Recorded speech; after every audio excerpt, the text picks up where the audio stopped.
At this time, if you could please direct your attention to midfield as we honor the seniors of Somerville High School.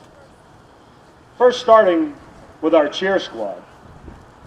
First, Selena Scott, who will be accompanied by Mom Tammy and brother Shamar.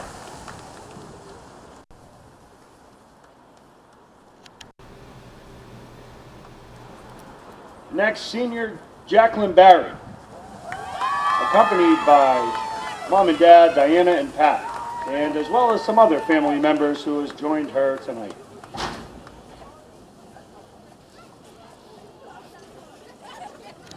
Next, Madeline DeRosa, accompanied by her mom and dad, Nicole and Ronnie, her grandmother and grandfather, Denise and Roger, and her uncle, Shane, Chris, and Roger. Next, Megan Miller, accompanied by Mom Celia, Aunt Maria, and her sister, Kelsey.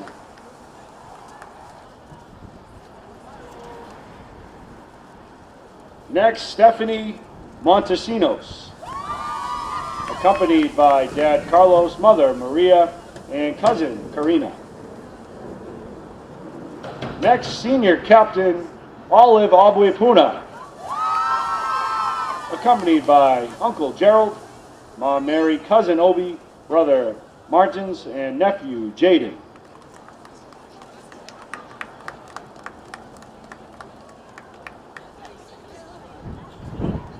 Next, Senior Captain Kadisha Santiago, accompanied by Mom Annette, brother Xavier, cousin China, and friends Anna and Emily.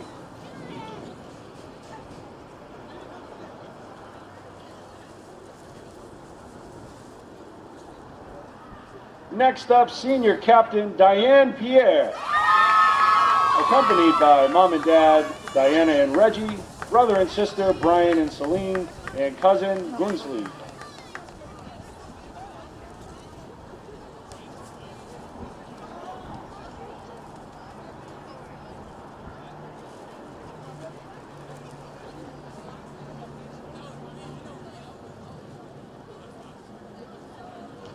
Next, Senior Captain Kentra Green, accompanied by her brother and sister Kent and Andrea.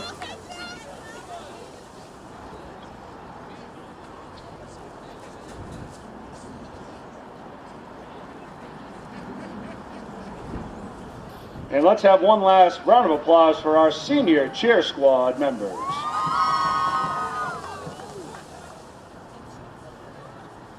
And folks, now at this time, we'd like to welcome and congratulate our football players. First up, Armit Singh, who is accompanied by Gurpreet and Pamarajit. And a big happy birthday to Mom tonight.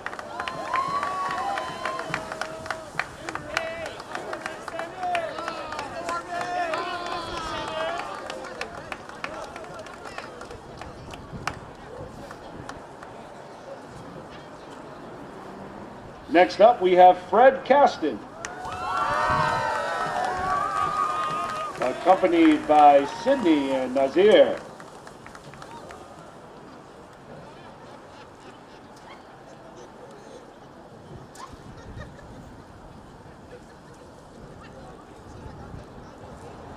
Next up, we have Myra Joseph,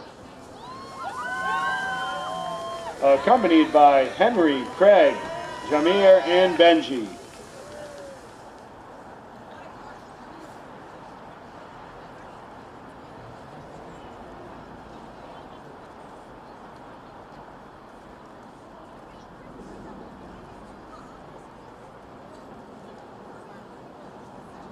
Next up, Jolene Hale, accompanied by Christy and Aunt Janice.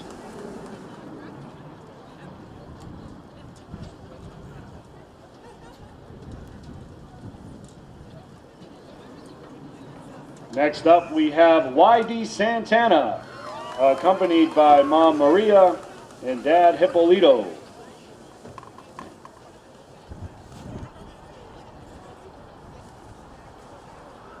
Next up, we have Yudson Felix, accompanied by Mom Judith, Dad Sidonius, and his sister Judicine, and some other family members here as well tonight.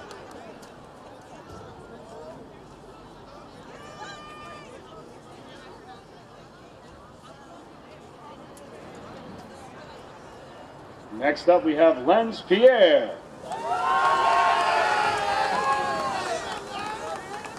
accompanied by Jean, Natasha, Rodriguez, Darnell, Stephanie, Grandma Manice, and Kayla.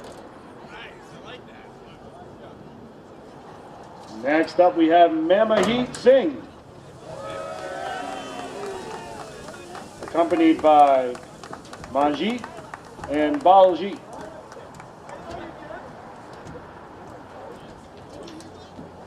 Next up, we have two brothers. We have Terry and Fabrice Saeed.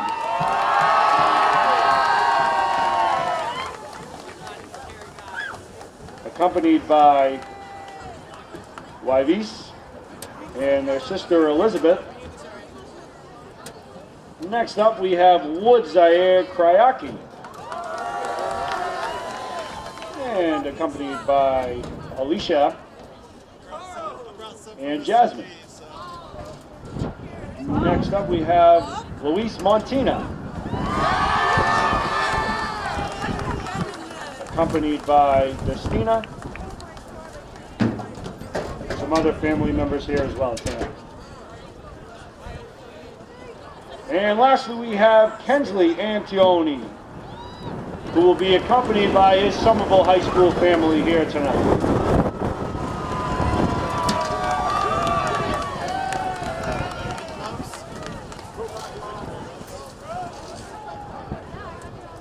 Ladies and gentlemen, let's have one last round of applause for our senior cheer squad and football team and all of the seniors here at Somerville High School who work hard on and off the field.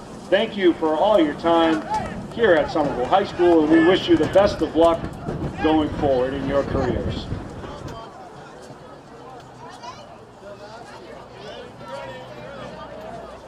Ladies and gentlemen, at this time we ask that you would please rise or remove your hats as we honor America with the playing of our national anthem.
Hello and welcome to Somerville Highlander Football on Somerville Educational Channel 15. I'm Todd Harmon, and tonight we have some postseason action here from Dilboy Stadium as your Highlanders take on the Buccaneers from Bedford High School. The Highlanders come in tonight coming off a loss last week in the first round of the playoffs as they lost to Pentucket by the score of 34-0. Bedford coming off a loss themselves, their first loss of the season, as they lost to Amesbury last week by the score of 39-21. The Highlanders coming in with a record of 2-7 on the season. The Buccaneers coming in with that 7-1 record, as we are getting ready for football action here in the consolation bracket of the Massachusetts Division 5 high school football playoffs. Highlanders will be kicking off to the Buccaneers as we look to get things started here. Of course, it is senior night here at Dilboy Stadium, so the seniors will recognize previous to the game. We'll call a few of those out as the game continues tonight. Highlanders looking to get their offense on track tonight. They were not able to do it last week. A couple injuries really did not help them as Meyer Joseph was out. He is back into the lineup this evening, so hopefully some offensive action will be happening for the Highlanders. They are lined up and ready to kick this one away as Pierre is ready to kick this one off to the Buccaneers. And his kick bounces at the 20. It's fielded at the 18. With the ball is Dussault as he is taken down across the 30, directly at the 30-yard line. That's Tyler Dussault. He's the starting running back for the Buccaneers. Gregory Cormier is their starting quarterback, number 14. Senior-laden squad as well for the Buccaneers, just like the Highlanders. So two veteran squads that want to get the victory tonight. Cold night here at Dilboy Stadium. Temperatures in the low 30s. So definitely a challenge there for both teams. Bedford comes out. They come out of a spread formation. Two receivers to the top of the screen, two to the bottom. Cormier sends Dussault in motion. A quick out to the near side. Well defended there by the Highlanders, as a great tackle there to start this game off by Linz Pierre, one of those seniors we spoke of earlier. And that's the way to start things off for the Highlanders. A loss of 4 on the play brings up a second down and 14 for Bedford. Bedford in their no-huddle spread offense. Cormier with the ball, rolling to the far side. Left-handed thrower, wings it out there. That's complete. Just across the 35-yard line, and that's where he's going to be brought down. Looks like they're going to mark that one at the 37-yard line. So it brings up a 3rd down and 3 for the Buccaneers, just underway here at Dilboy Stadium. Cormier gets it, hands it up the middle to Dussault. Dussault across the 40. Looks like he's going to have enough for the first down as he gets it to the 41-yard line. So first down for the Buccaneers on that run by Dussault. Takes it across the 40 for a first down for the Buccaneers.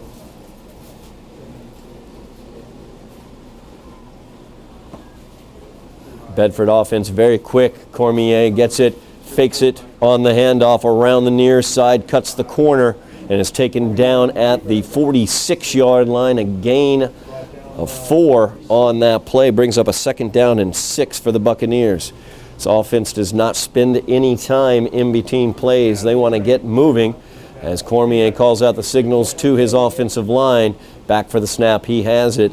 Hands it up the middle as Dussault, tripped up at the line of scrimmage, falls forward for a gain of about 2 on the play. So it brings up a 3rd down and 4 for the Buccaneers. Lefty Cormier whips it out to the near side. That's going to be a flag on the play.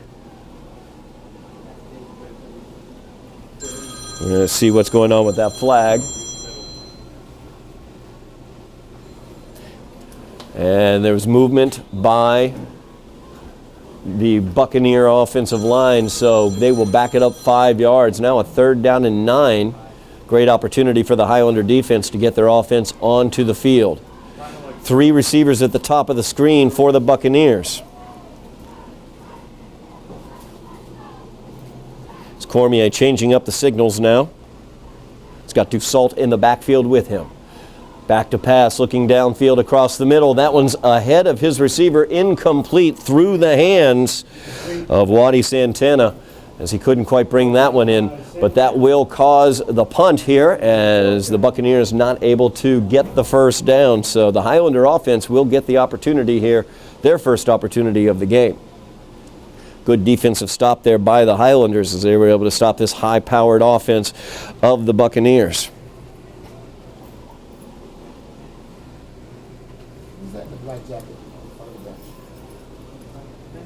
Buccaneers ready to punt this one away. It's a line drive punt to the near side of the field. Not very long at all as it goes out of bounds at the Highlander 37-yard line. So some good field position here for the Highlanders as they start their first possession of the first half. Quarterback for the Highlanders, of course, is Louis Montina. Has his full array of wide receivers, those playmakers on the outside that we've spoken about quite frequently this season. Mayor Joseph, very, very capable at the wide receiver position. Also Waddy Santana as well, an excellent wide receiver, an excellent play breaker for the Highlanders also. As Louis calls out the signals, he gets the snap from the shotgun, handoff up the middle, and nothing doing there as Bedford did a nice job on the defensive line, stopping up any holes there. Nothing to be found for Terry Said.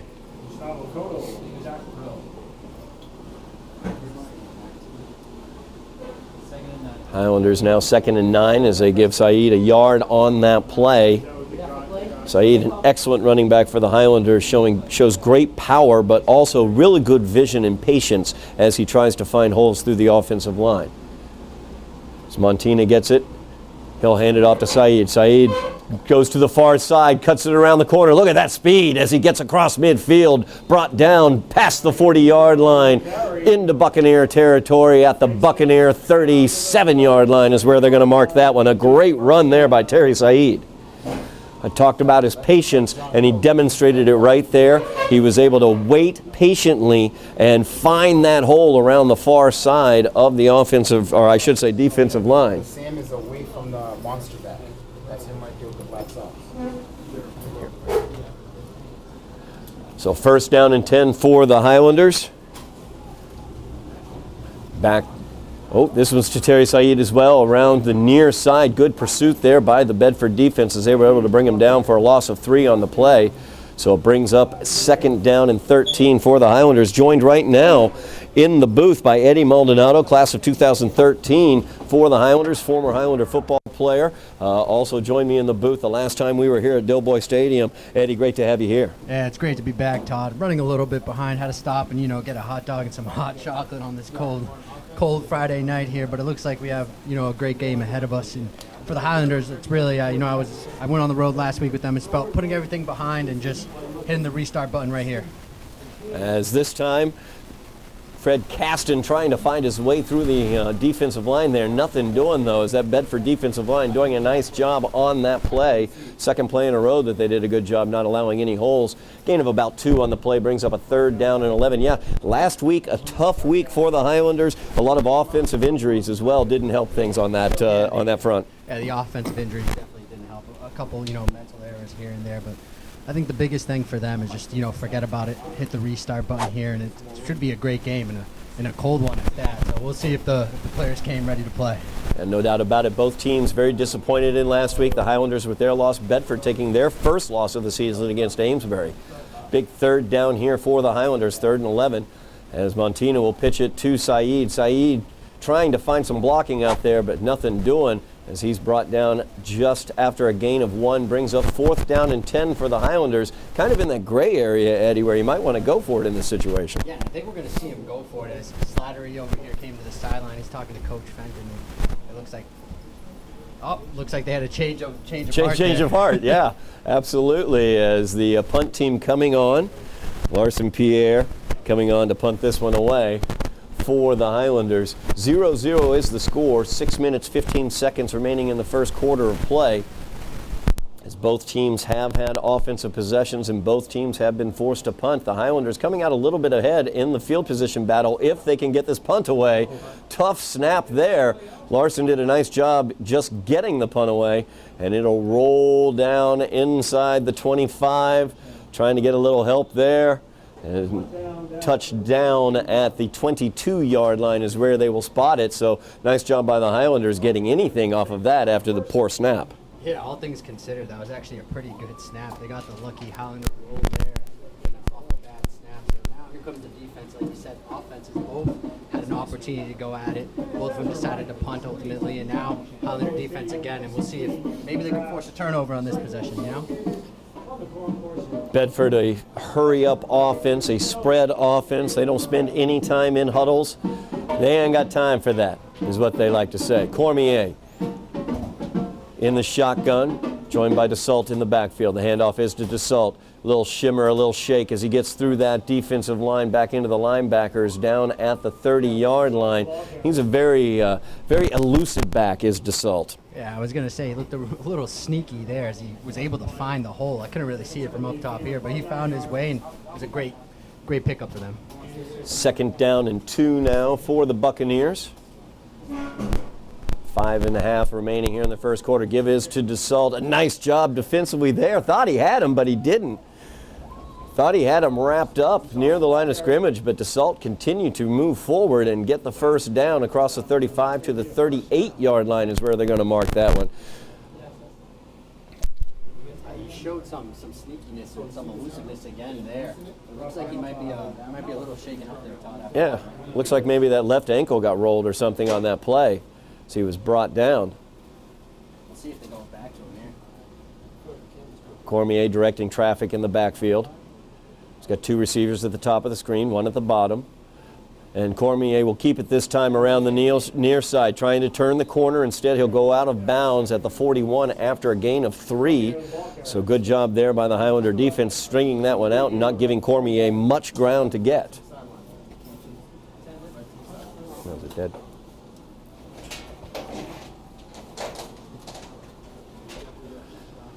So the Buccaneers now will have 2nd down and 7 from their own 41-yard line. So Cormier gets the signals in. I like being out there, though.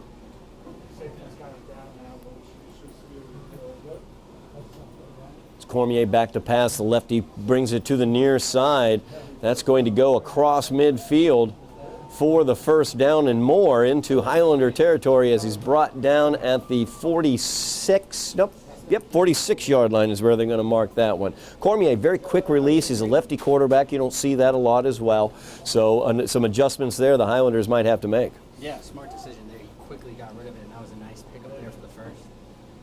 So this one's to DeSalt. DeSalt through the middle there. He is stood up at the 41-yard line, continuing to try to power forward, though, and he's going to get it to the 40. So a gain of about 6 on the play brings up 2nd down and 4.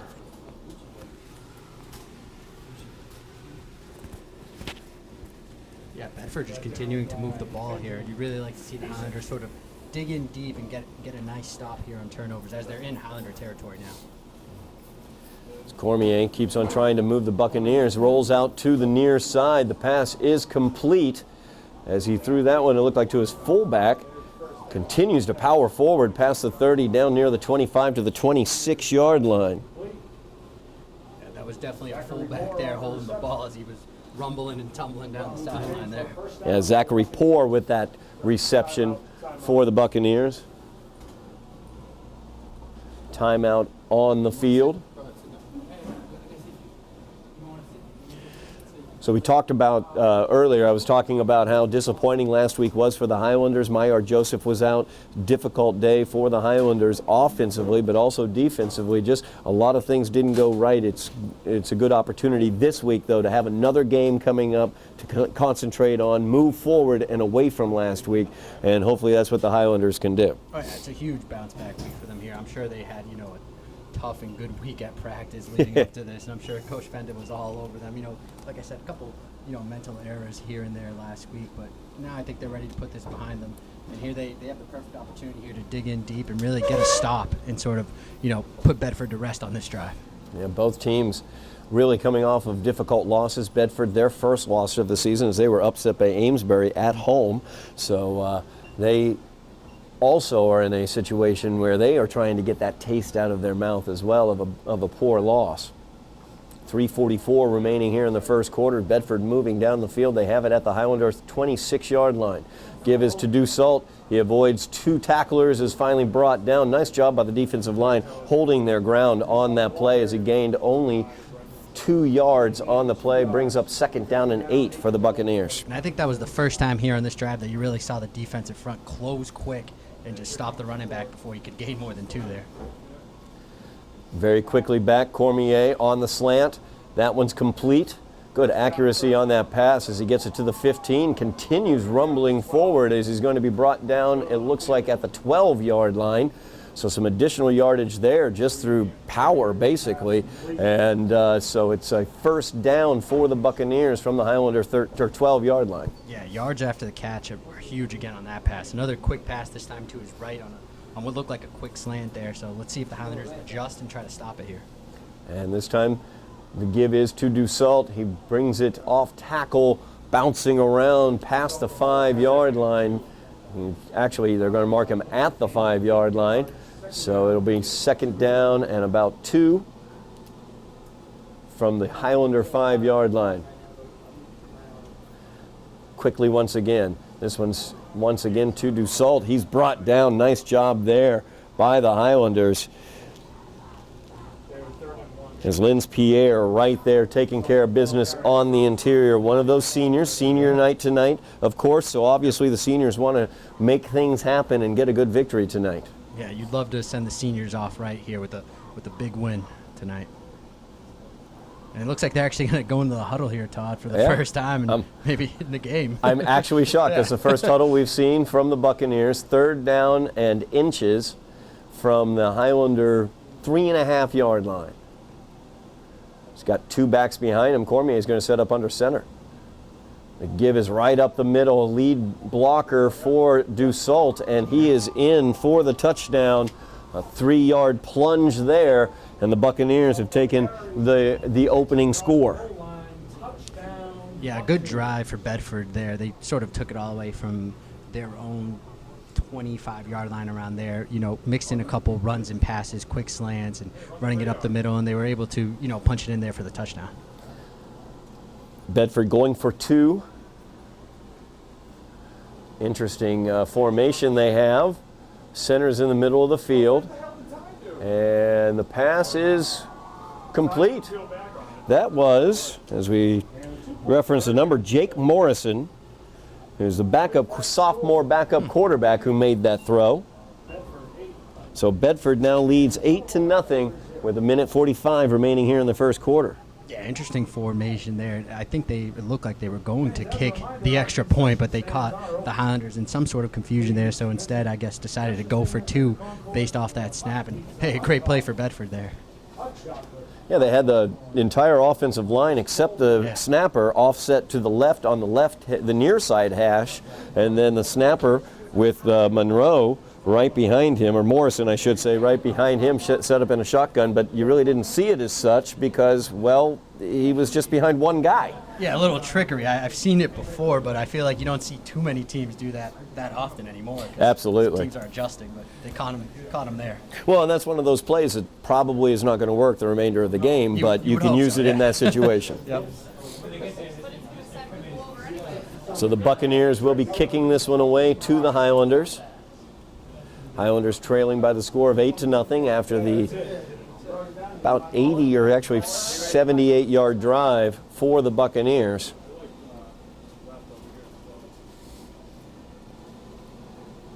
Buccaneers averaging about 35 points a game this year. So very explosive offense on the Bedford side. As this kick takes a bounce at the 20, misplayed there, picked up at the 10.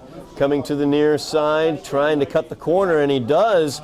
Nice little return there to the 35-yard line as Fabrice Said with that return. Yeah, great return there actually by Fabrice Said. It looked like for 1 second the ball was going to roll past him. He showed some nice hands being able to pick that up, and as soon as he turned the corner there, he turned on the speed there and getting it almost to the 40-yard line. So good field position for the Highlanders to start here. Let's see if they can do something with it. Highlanders starting this possession almost where they started their last possession. I believe they started their last possession about the 38-yard line. 1:37 remaining here in the first quarter. Highlanders trailing by 8. Louis Montina hands it off and bouncing around trying to get to the corner. Good pursuit there by the Bedford defense, though, brings him down after a loss of about a yard or two. So tough run there for the Highlanders. Brings up a 2nd down and 12 from their own 33-yard line. Highlanders are going to huddle this one up. I was going to say, not really, the start that they wanted there on 1st down. So we'll see maybe if they'll mix up a couple passes here. We'll see if maybe Slattery would throw a couple quick slants in response to what Bedford was doing on their drive.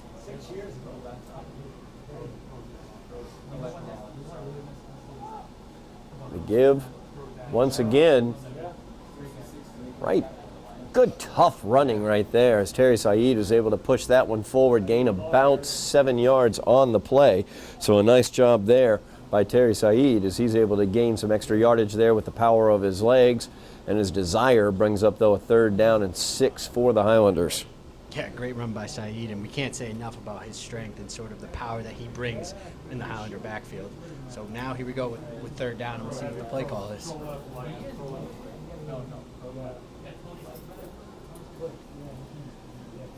Big 3rd down here for the Highlanders. It'll also end the quarter as that one's up high, incomplete. As Aiden Slattery tried that one a little bit high. And that's going to bring back out the punt team for the Highlanders.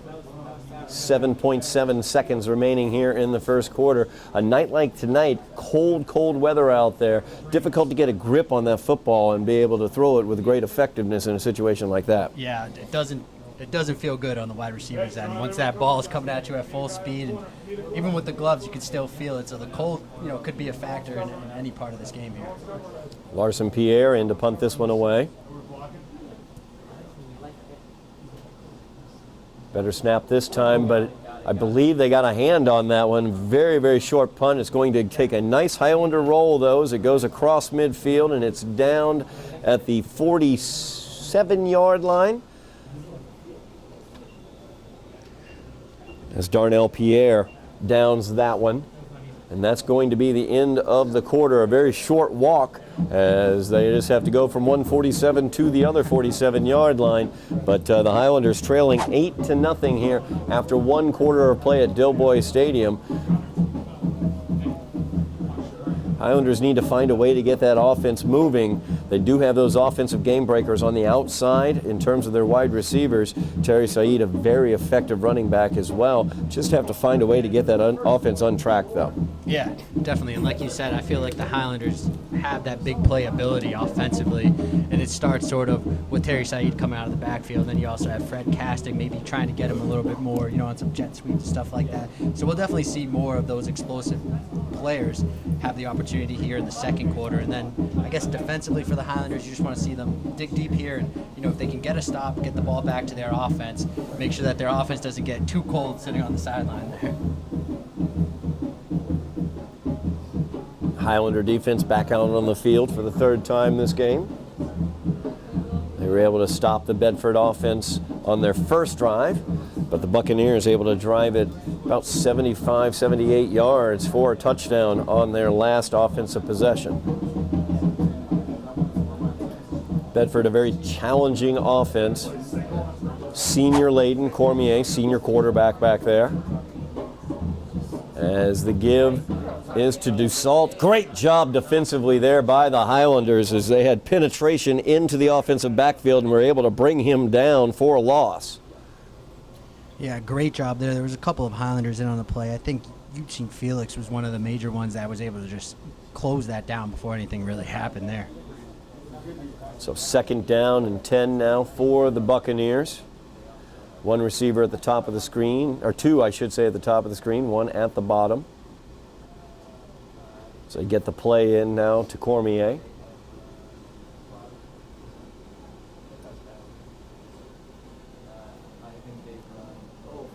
Cormier back to pass.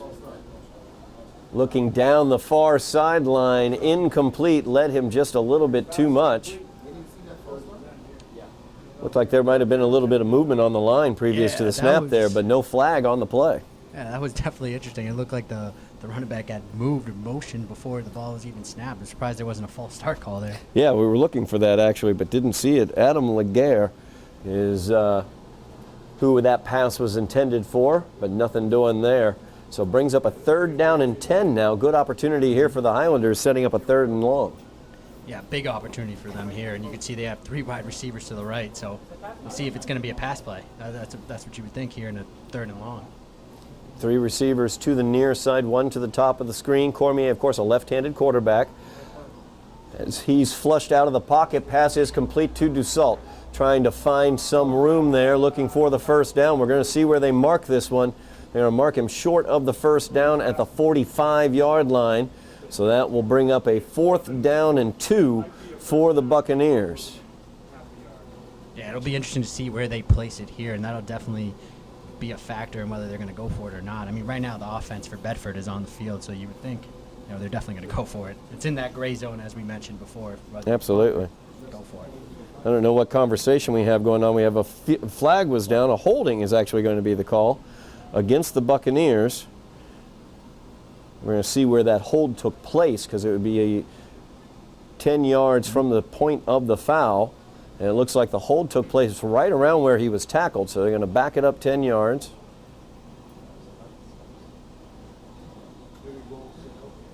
So now 3rd down again, but a 3rd and longer this time. Looks like about a 3rd and 15 for the Buccaneers.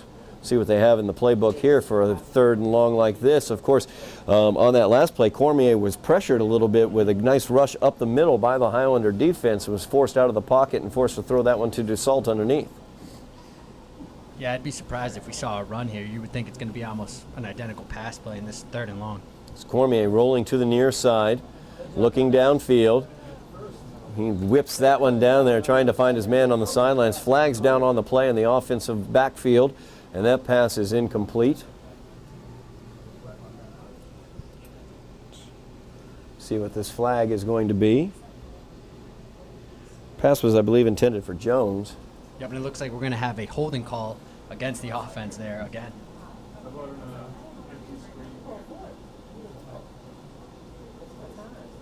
That is going to be the call. So the Highlander defense getting some pressure in there, causing some issues now on this drive for the Bedford offense, as that hold is going to be declined. So we aren't going to back them up. We're going to take the result of the play, which was an incomplete pass. Brings up 4th down and 15 now for Bedford. See what they will dial up here. And the punting team is on. And wisely so, they're going to choose to punt here. I don't think you want to go for it in this part of the field.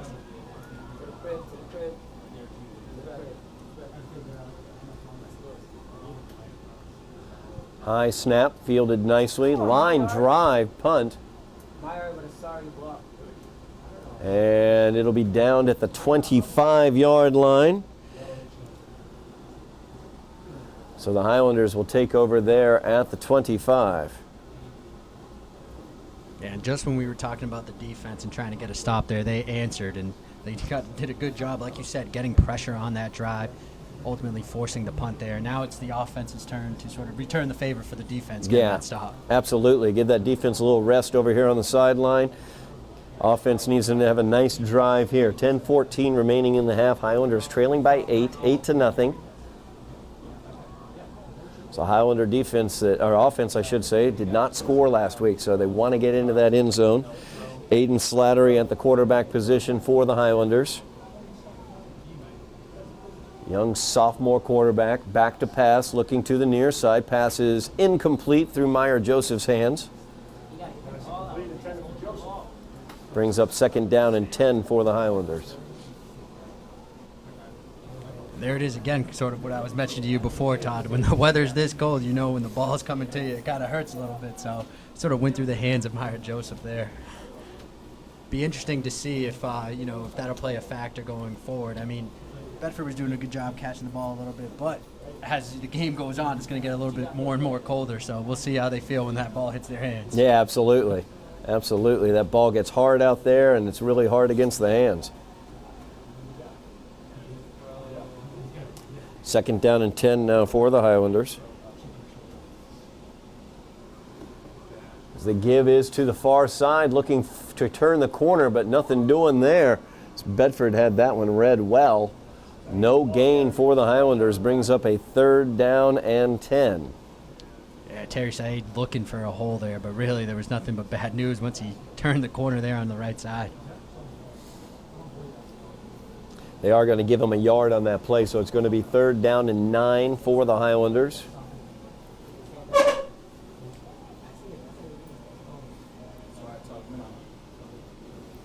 Slattery back into the huddle, passing out the information. 4 receivers out in the pattern for Slattery, 2 at the top of the screen, 2 at the bottom. Meyer Joseph is your near receiver. And he is looking over towards this side as the pass is complete at the 25, pushing forward across the 35 for the first down. Nice job there by the Highlanders. A really nice job once he got the ball by Fabrice Said as he was able to power forward, knew where that first down marker was, knew that he needed to get there, and he did just that. Yeah, and a great job by Fabrice Said. And like we said, that's one of those explosive players there that you want to get the ball in his hands, and he can make stuff happen. And he showed it right there. It was a shorter pass, but he made things happen with his legs and speed right there. A good opportunity there for the young Mr. Slattery as well to get a good completion there, under control, a good pass, brings up the first down here for the Highlanders. As Slattery will hand that off to Terry Said. Nice block there as he's able to burst through the hole, but he fumbles it right at the end of the run. We'll see who jumps on it. They're going to say he was down at midfield. They're going to say the knee was down before the ball came out. So Terry Said showing that burst of speed here on the near side as he was able to burst through across the 45 to the 50-yard line, brought down there, and the ball popped out, but the knee was down. So the Highlanders maintain possession here and get another first down. And from up here, it certainly looked like he was down, and I was about to scream that, but it's a good thing the refs caught it. So a good job there and a lucky break, I guess, for the Highlanders. First down and 10 for the Highlanders at midfield. As that is a fumbled snap right there. And that one's recovered by Bedford. As they were able to jump right on that one. That shotgun snap, and we have a flag up. It might be an unsportsmanlike conduct call, I believe. And that is going to be the call. Unsportsmanlike conduct's going to go against Bedford. I was wondering there for a moment. He looked like he was going to be motioning to Somerville, but it is going to go against Bedford. The young man who had recovered that fumble seemed very proud, and he got a little too excited. A little at the end of excited that about play his there. acquisition of said ball. So a turnover there for the Highlanders just as the offense was getting things cooking.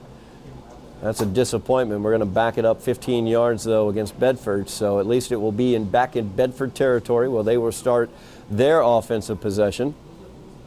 Yeah, that flag actually helps the Highlanders a lot there because they would have been in Highlander territory if it wasn't for an unsportsmanlike penalty. So a little bit of a break for the defense, I guess, there with the penalty. And offensively, you hate to see it. It's a tough break there. They look like they have a good thing going. Hopefully now the defense can, pick it up again for them, get that stop, and get the ball back in the offense with plenty of time here. Yeah, the offense was starting to move the ball, but as you say, there is plenty of time. And the defense did a very nice job, especially with their pass rush the last time Bedford had the ball. 8:06 remains here in the first half of play. Highlanders trailing by 8-0. Cormier has 3 receivers at the top of the screen. And he will keep it himself as he goes to the far side, and he is stopped after a gain of about 3. Nice job defensively there by the Highlanders, not buying into the fake as they were able to stop Cormier. Looks like they're going to give him about 4 yards on that play, so it'll be a 2nd down and 6 for the Buccaneers. Yeah, great stop there from the Highlanders. Just able to stick it to Cormier before he was able to really get any positive yardage there.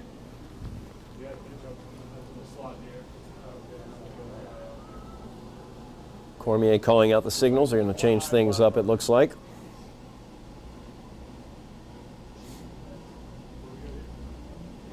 And he's back to pass again, looking downfield. Single coverage out on the far side, and that pass is complete.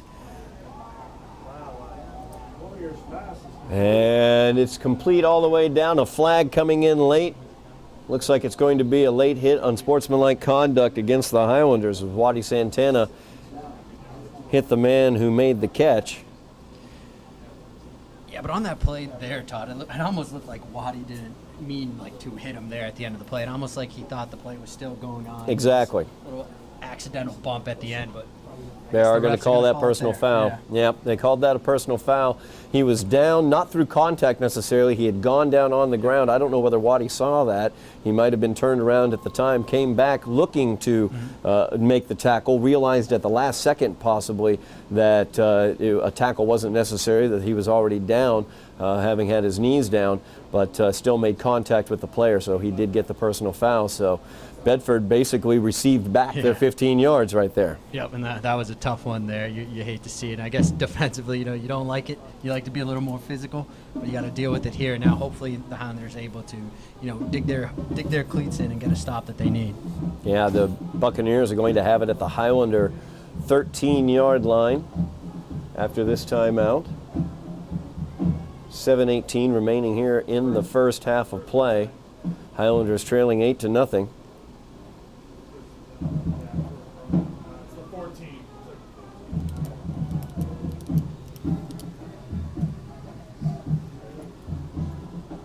Buccaneers trip receivers here to the near side.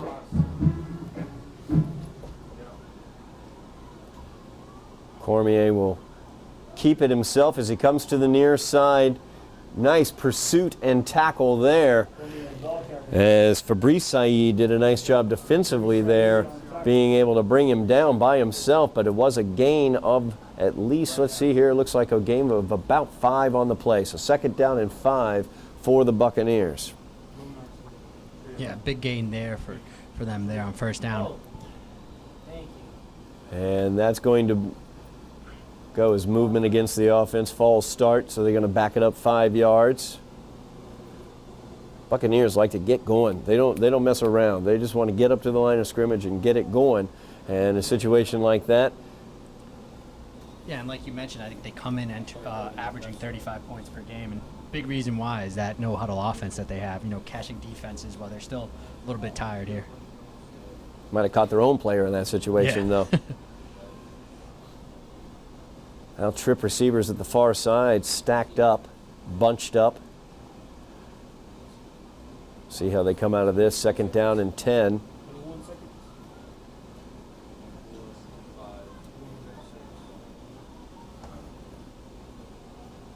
And Cormier gets it. He rolls out to the left.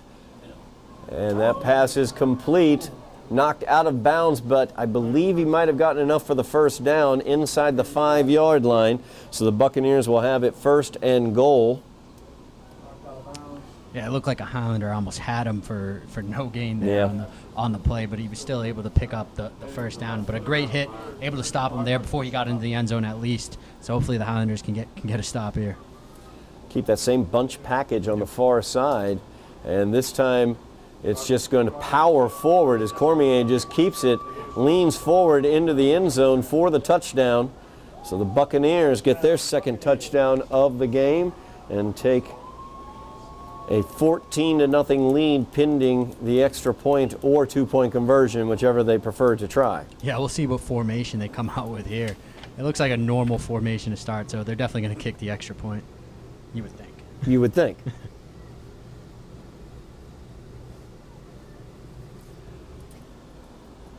Snap is good, kick is up, and the kick is good. As that one's good by Nicholas Taturchik. So that will make it a 15-0 Bedford lead.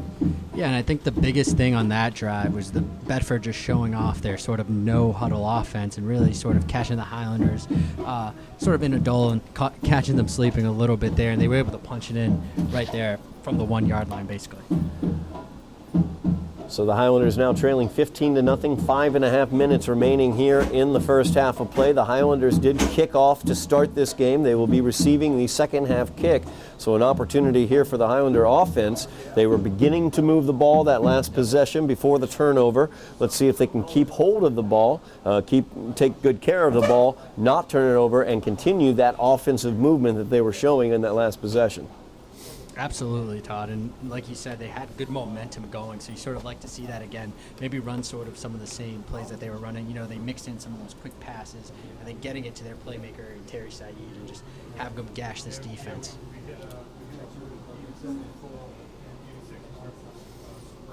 But it all starts with the kickoff, so hey, I know Fabrice Saeed has done a great job here returning kicks thus far, so we'll see if he can, pick up the speed again and maybe get this one past the 50. Absolutely. Fabrice Saeed back to return this kick, along with Fred Caston back there as well, as the ball fell off the tee.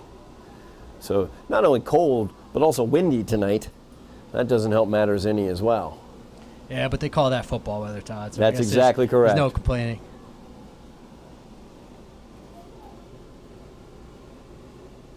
So Tatarchik with an onside kick this time, as it does not go the 10 yards, but it did touch a Highlander's foot. We're going to see what they're going to say in this situation. No signal yet from the official. Looked like it bounced off a Highlander's foot about 8 yards downfield on that onside kick, and then it looked like Bedford had fallen on it. Well, it looked like the ball at first did not travel enough for it to be an eligible kick to begin with. So we have a conference of the striped variety occurring right around midfield. And it's going to be Highlander ball.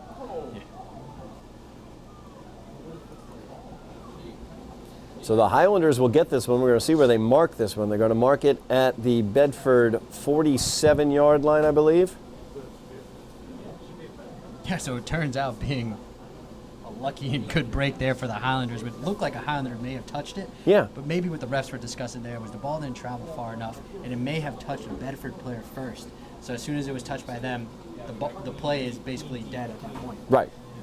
And that would be the determination I would guess that they made. And now the Highlanders have it on offense, and Terry Saeed busting around the left side as he's able to get the corner across the 40. Takes it down. Looks like possibly a first down. Where they're going to mark it is just beyond the first down marker. So it will be 1st and 10 for the Highlanders at the Bedford 37-yard line. Yeah, great run there as he was showing off his legs again, getting around the left side this time. That's sort of where he had success on the previous drive as well. And give once again to Terry Saeed as he's met in the backfield. Stiff arm is what meets the defender, and he continues to run as he slips past a tackle. He was able to stay in bounds. I have no idea how he did that. Across the 20. Flag back here at the 42-yard line, though. We're going to see what that's all about. Looks like everybody's moving back. And the face mask is the call. They're going to get Terry Saeed with a face mask on that play, as that stiff arm they're going to say was a face mask. I don't think he grabbed anything. Yeah, interesting call there. I guess they're saying he had to grab the face mask at that point. You are allowed to stiff arm, obviously. But. Absolutely. You can stiff arm the face mask as long as you don't grab it. But they're going to say that he grabbed it. But the interesting part is it's a 5-yard face mask. Usually that's a... If you grab the face mask, that should be the personal foul. So if he had actually grabbed the face mask, then it would be a personal foul. They would have marked off 15, but instead they mark off 5. Interesting. Yeah, confusing in and of itself. So it's going to be 2nd down now, or 1st down. Basically from where they started the drive. Yeah. The 10 yards that Terry Saeed picked up on that first play, they just gave it back. He was just padding his stats there. So 1st down and 20 now for the Highlanders. The give is once again to Terry Saeed as he gets away from one defender in the background, and he's got open field in front of him. One safety to beat. To the 5, into the end zone for the Highlander. Touchdown. No flags on the play. Terry Saeed. What a run, and great blocking up front as well. It's just a terrific run there by Terry Saeed, and you love to see that, him showing off his speed and his strength all in one play. And like you said, no penalties there. No way they're calling this one back. Great job by Terry Said. 46-yard run there by Terry Said. Fantastic run. Showed his speed and his elusiveness as a Bedford player. Broke right through the line of scrimmage, but was not able to get him as he just burst right past him and then down the sideline for that touchdown. Yeah, that drive there was all about Terry Said. He was not going to be denied the end zone. He had a lot of great runs. He had that one face mask call that pushed him back, but then he responded greatly with that touchdown there. So Larson Pierre on now to attempt the extra point as the Highlanders try to get the 12th man off the field, but the flag comes down.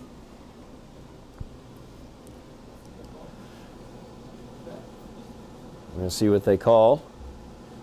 I would assume too many men on the field. Yeah, that's what it looked like as soon as the last Highlander was trying to sneak his way off the field, but ran right past the ref. Not that sneaky. Yeah, Not wasn't going that to get away sneaky. with that one. So 4:35 remaining now in the first half. Highlanders broke into the end zone on the big run by Terry Said. They're going to back it up 5 yards, and now it's going to be a 25-yard extra point for Larson Pierre. Snap is good, hold is good, kick is up, and it is good. Larson put a charge into that one. Good job on that kick. I Oh was my. going to say it was a challenging kick, but he made that thing look easy. Yeah, he did. So 15-7 is your score. So the Highlanders have busted onto the scoring sheet with Terry Said's 46-yard scamper. And that definitely lifts up your sideline there and puts some energy onto every player with a run like that. Absolutely. A cold night like tonight, Yep. You need that energy. You want that energy on that sideline. Fires them up. Fire that defense up as well. 4:35 remaining here in the half. There's an opportunity for the Highlanders to get the ball back again here in the first half. But it's critical that they not allow a score here since the Highlander offense will be opening out the second half with the ball. Yeah, exactly, Todd. Like you said, it would be great to see the defense get another quick 3 and out, get the ball back into that offense's hands, make them stay hot, maybe score here, and then you get the ball back to begin the third. Absolutely. Great opportunity. We've all played Madden out there. We always love we that know. score right at the end of the first half and start with the ball at the beginning of the second half. Let's see if Larson can put a charge in this one the way he did with that extra point. Yeah, we'll see what kind of boot we see from Larson. I don't think we're going to see an onside kick, but hopefully he booms this one out of the end zone here. That is a nice kick there by Larson as it is going to roll back into the end zone. It bounced at about the 5-yard line into the end zone, and that is a touchback, so Bedford will get the ball at the 20-yard line. 4:35 remaining in the first half. Highlanders trailing by 8, 15-7. Yeah, Larson feeling it there with a nice extra point, a nice booming kickoff there, and maybe that's the energy that we're talking about. And we'll Yeah. see if the defense can take over their kicker's energy. Highlander defense looking to stand tall here, get the ball back into the offense's hands.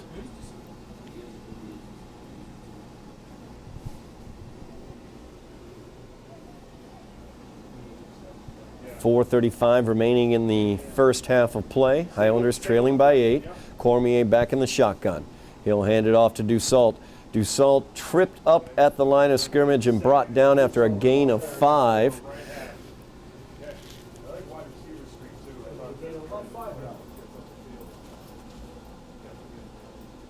Yeah, nice gain there to start things off for Bedford, and they're going to return to the no huddle here, or quickly just going to the line and just calling a play. 2nd and 5 now for Bedford.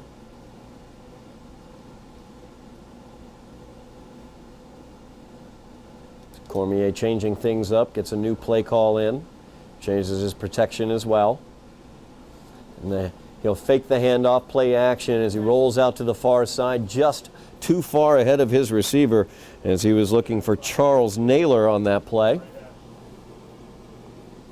So incomplete, brings up 3rd down and 5. Huge 3rd down here for the Highlanders. Yeah, I would say so. 3:54 remaining in the half. They can get the ball back to their offense with some time to do some things. Yeah, great opportunity here for the Highlanders to get a stop, and we'll see if the play call is going to be a pass here. That's sort of what I'm going to guess. Yeah. Cormier has 2 receivers at the top of the screen, 2 at the bottom, and Dussault in the backfield with him. And he play action, looking over top, leads his receiver just a little bit too much as that one is incomplete, looking for Jones on the play. Great job by the Highlanders to get a pressure there. I think it was one Highlander specifically who was able to sort of break through the line of scrimmage almost immediately and get right in Cormier's face. Highlanders have done a very good job, specifically in that second quarter, getting pressure into Cormier's face. A couple holding calls have been, penalties have been called against the Buccaneers, as well as Cormier just being moved off his spot, just enough to really throw off his passing game here in the second quarter. Yeah, they forced Cormier there to get rid of the ball probably a lot earlier than he wanted to. So the punt here for the Buccaneers, as this one will land. Bounce, took a slight Buccaneer bounce to the Highlander 43 yard line, where that ball is down, and the Highlander offense will take over. 3:37 remaining here in the first half. Only 1 minute came off of that time of possession for the Buccaneers, and that's where that no huddle and passing a lot really doesn't work in your favor. Yeah, it looks pretty on paper when you're averaging those 35 points per game, but when you're sort of going quick in and out and quick passes that are incomplete, it stops the clock, really doesn't really help your offense as much. Hopefully it can help the Highlanders here. Aiden Slattery leading him back out onto the field. Terry Said in the backfield with him. Two receivers to the near side, two to the far side. And the give is to Said as he was keyed on that play. Two Buccaneers met him at the line of scrimmage and brought him down, so no gain there on first down for the Highlanders. Yeah, they were waiting for him on that play. It's sort of like they knew the play call there. I think they're tired of seeing this guy run all over him after that last drive. That was basically the same type play that he scored the touchdown on and had run the previous play on as well, as it was the handoff to the near side. 2nd and 10 now for the Highlanders. Slattery with a quick out to the receiver. And moving forward, nothing doing there, but he did gain a few yards, was Fabrice Said. Brings up a 3rd down and 6 for the Highlanders. We'll call it 3rd and 5, actually, as they mark that one at the 47-yard line. Mm-hmm.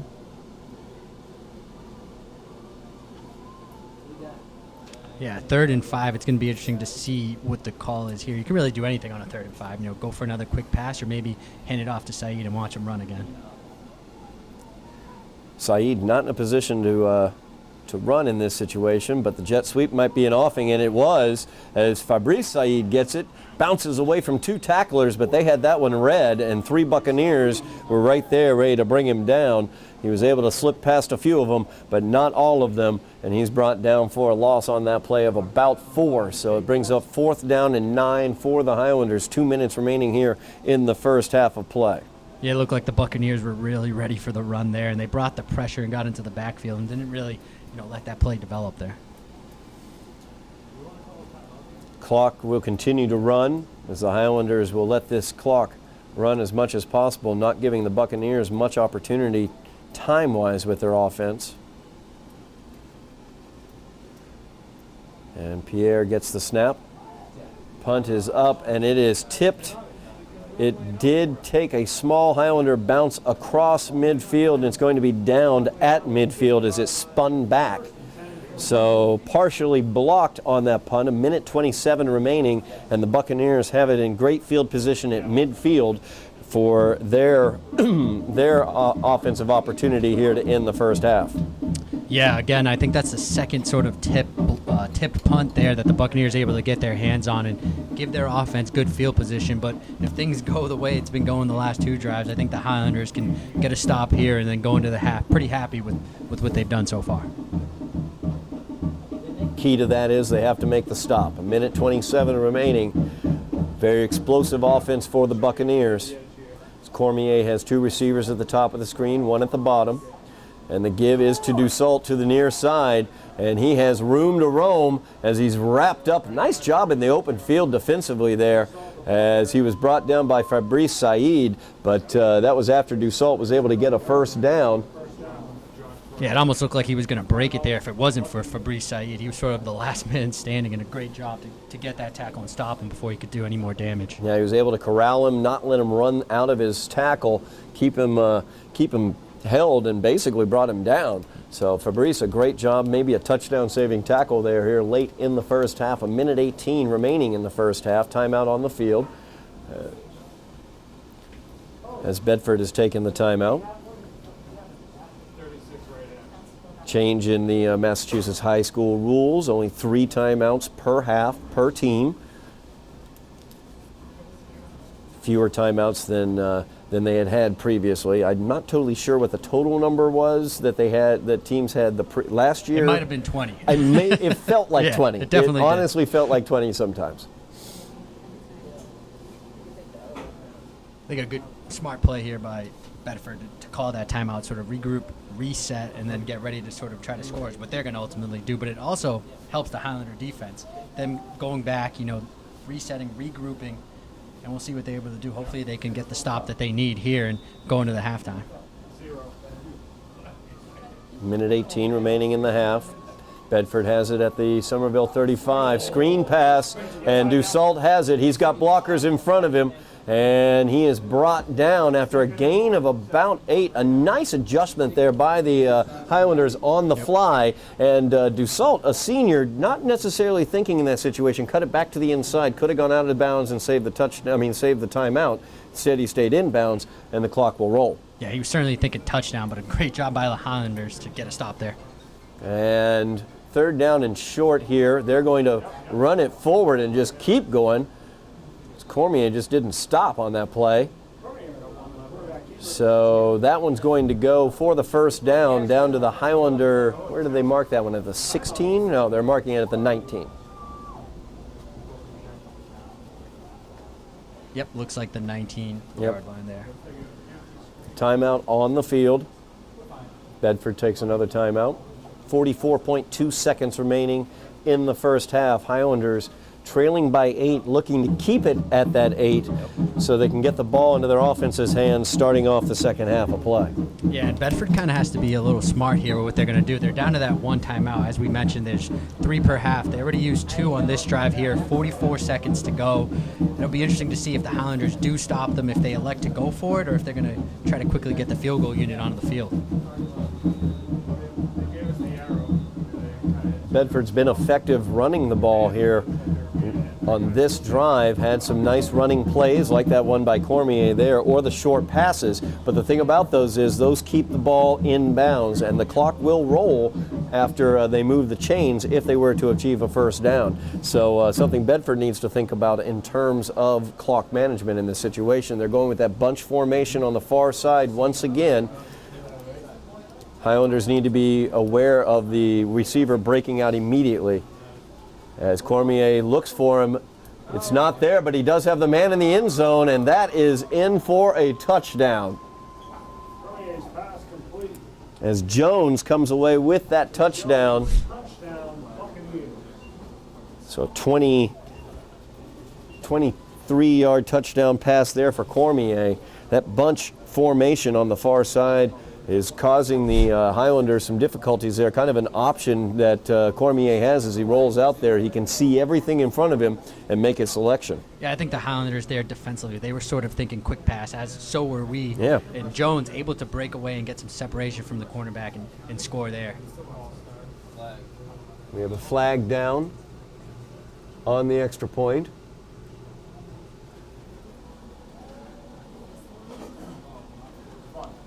Yeah, it looked like the extra point was good, but we might have a false start here against Bedford, so a retry here for the Buccaneers. Yeah, they'll back it up 5 yards and try it again.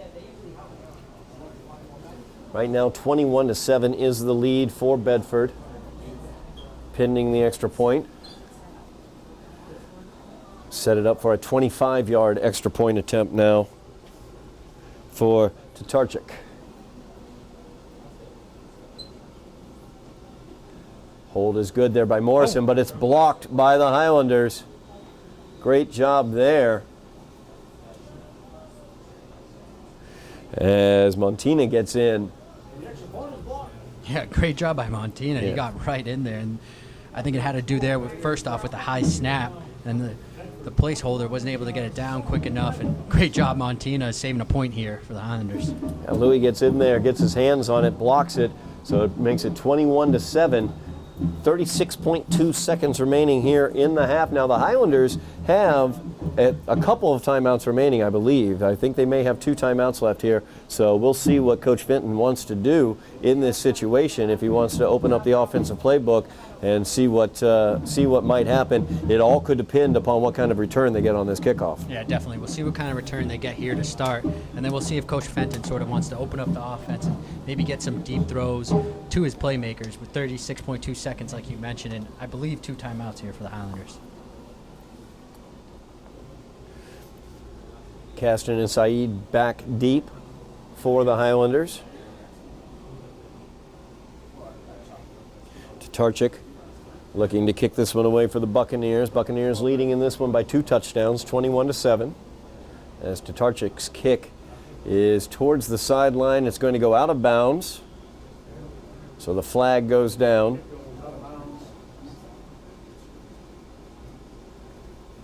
Highlanders could wind up with some nice field position here.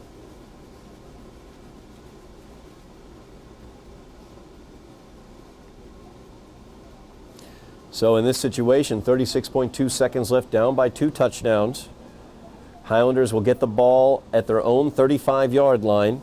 So do you think Coach Mack might open this one up and try to score some points here to end the half, take those chances?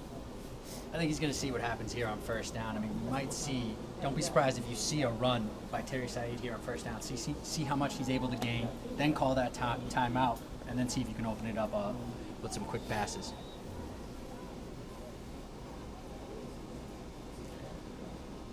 Slattery looking to the sideline, getting his signals.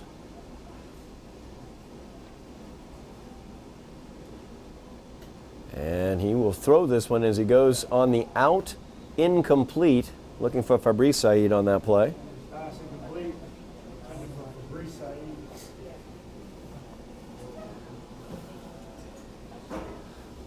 Basically no time came off the clock, 32.9 seconds now remaining in the half. 2nd down and 10 now for the Highlanders. Yeah, it looked like the game plan there was get the ball out quick, see if we can pick up some yard and see what happens. Meyer Joseph has single coverage, but he does have a safety cheating over towards his side now, looking downfield towards Meyer into that coverage, and he comes away with the ball. Nice job by Meyer Joseph as he brings it down into Bedford territory at the 39-yard line. The Highlanders will call timeout. 26.3 seconds remaining in the half, and now they're in Bedford territory, knocking on the door a bit. Hey, you called it, Todd. He had that one-on-one coverage. He did have the safety cheating a little bit, but he didn't look like he was awake there on that play, but a great catch from Meyer Joseph.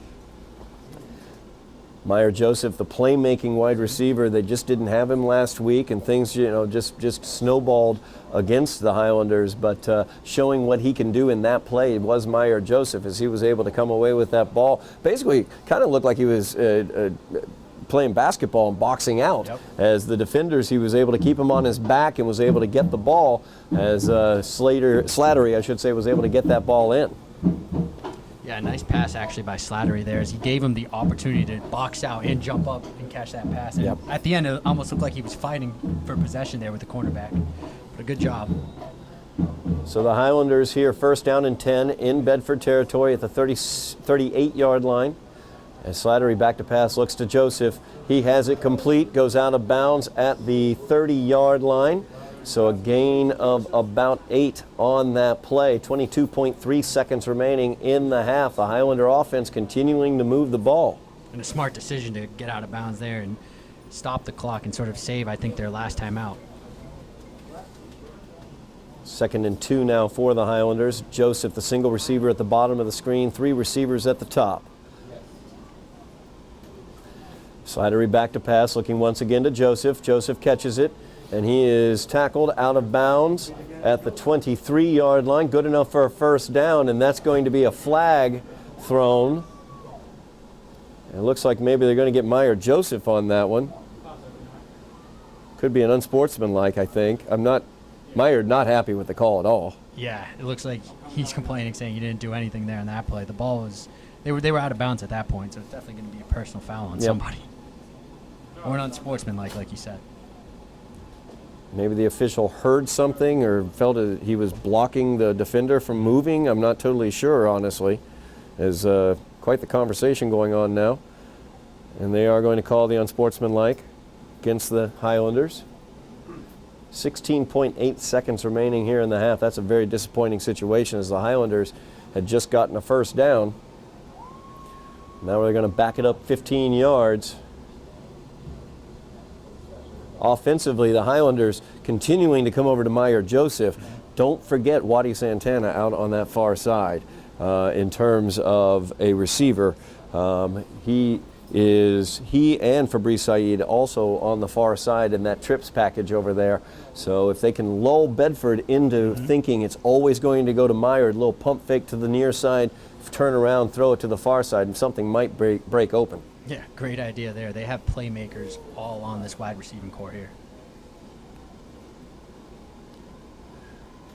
And back to pass is Slattery. He's looking to that far side, going downfield. That ball is complete, and in for the touchdown is Fred Caston.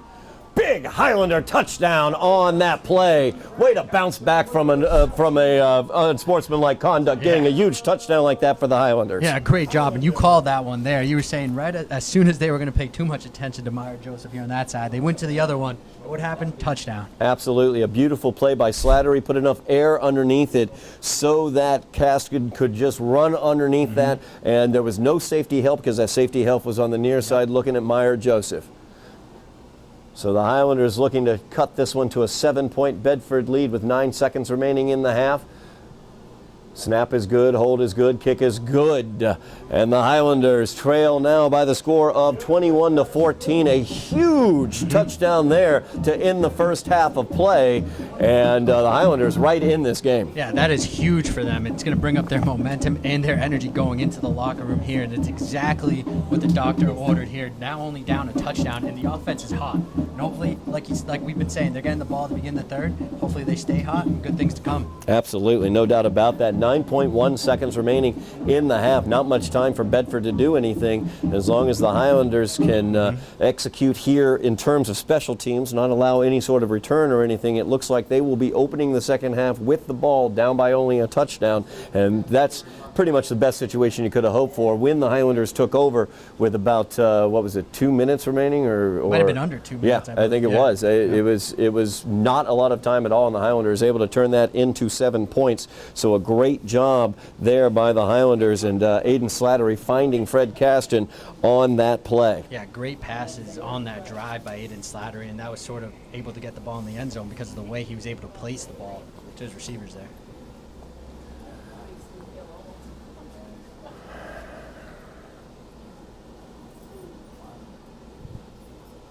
So Larson Pierre lining this one up, ready to kick this one away.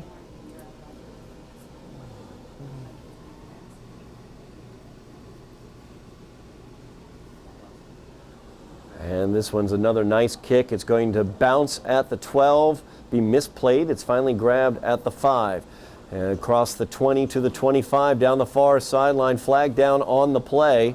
So it looks like this one's going to come back anyway. Based on that flag, we're going to have a hold called against Bedford, and that's going to do it for the first half of play. So the Highlanders, a great job, especially in the second quarter, as they were able to score 2 touchdowns to cut it to a 21-14 Bedford lead as we go to the half. You are watching Somerville Highlander football on Somerville Educational Channel 15. We are back at Dilboy Stadium for second half action as the Bedford Buccaneers in to play the Highlanders. Bedford leading right now by the score of 21-14. Hello, everybody. I'm Todd Harmon. I'm joined once again by Eddie Maldonado. Eddie, a very exciting first half, a great second quarter for the Highlanders as they were able to put up both of their touchdowns in the second quarter, capped off by a huge pass from Aiden Slattery to Fred Caston. to make it a 21-14 deficit for the Highlanders on about a 35-second drive, basically, with 9 seconds left on the clock there. Yeah, fantastic second quarter for the Highlanders, and exactly the way that you want to see them finish a half. I know Coach Fenton must be pumped the way his offense and his defense closed out that first half, and you want to see them sort of reciprocate that energy here to begin the second half. They have the ball, which is great. Let's see if they can score here and tie things up. Absolutely. Highlanders will open the second half with the ball as they will look to cut into that 7-point lead that Bedford has. As we look at how the scoring happened, Bedford opened up the scoring in the first quarter with a 3-yard run by their running back Tyler Dussault. They also got a 2-point conversion after that to make it 8-0. They then also had another touchdown following that, a 4-yard touchdown run by their quarterback Greg Cormier, and the point after was good, so it was a 15-0 lead for the Buccaneers at that point. The Highlanders then, on a 46-yard run by Terry Saeed, were able to get onto the board, making it 15-7, and then the Buccaneers answered back with a 25-yard pass from Cormier to Jones to make it 21-7, and then with 36 seconds remaining, I think, the Highlanders got the ball back, were able to drive downfield and make it a 21-14 game. So the Highlanders will open out the second half with all the momentum in the world and the ball. Everything's on their side here, Todd, and it's exactly what you want if you're the Highlanders. So now let's see what they can do with it. Absolutely, as the kick is away, and it will roll towards out of bounds just to be on the safe side. It is fielded there and pushed out of bounds at the 25-yard line. That's where the Highlanders will begin their second half of play offensively. Yeah, that was a smart play there. You don't want to take any risks. Just pick it up, get out of bounds as fast as you can, and let's get the offense on the field. Highlanders on that last drive fed the ball to Meyer Joseph quite a bit, and then after the defense was cheating a little bit towards the side of the field with Meyer on it, they were able to hit Fred Caston with that big post pattern touchdown. Yeah, and in between, they can always sprinkle in a little bit of Terry Saeed, get him the ball and get him rolling, and then this offense is definitely on fire. Yeah, Terry Saeed was rolling there in the second quarter as well as he busted out that big 46-yard run. A lot of effective running on the near side, the left-hand side for Terry Saeed so far. He will begin with the ball as he bounces around the backfield, brings it here to the near side, gets around the corner, avoids another tackler across the 30 to the 32-yard line. A nice run there by Terry Saeed on first down, brings up a 2nd down and 4 for the Highlanders. Yeah, great job by Saeed again there. He saw that the hole wasn't there at first where he wanted it. He sort of bounced it outside and picked up great yardage, especially on first down. That's what I like most about Terry Saeed as I've watched him throughout this season, is not only his vision and his speed, but also his patience. He's able to wait to let those holes develop, and that's something that you really don't see very frequently in high school. There's Terry Saeed with the ball once again. This time, though, the Bedford defense did a very nice job at the point of attack, getting penetration. No gain for the Highlanders, brings up a 3rd down and 4. Yeah, that time they weren't going to let him run anywhere. They met him right at the line of scrimmage and no gain, like you said. So the Highlanders set up with a 3rd down and 4. See what they're going to dial up here is Aiden Slattery getting the play along the sideline there. Just underway here in the second half.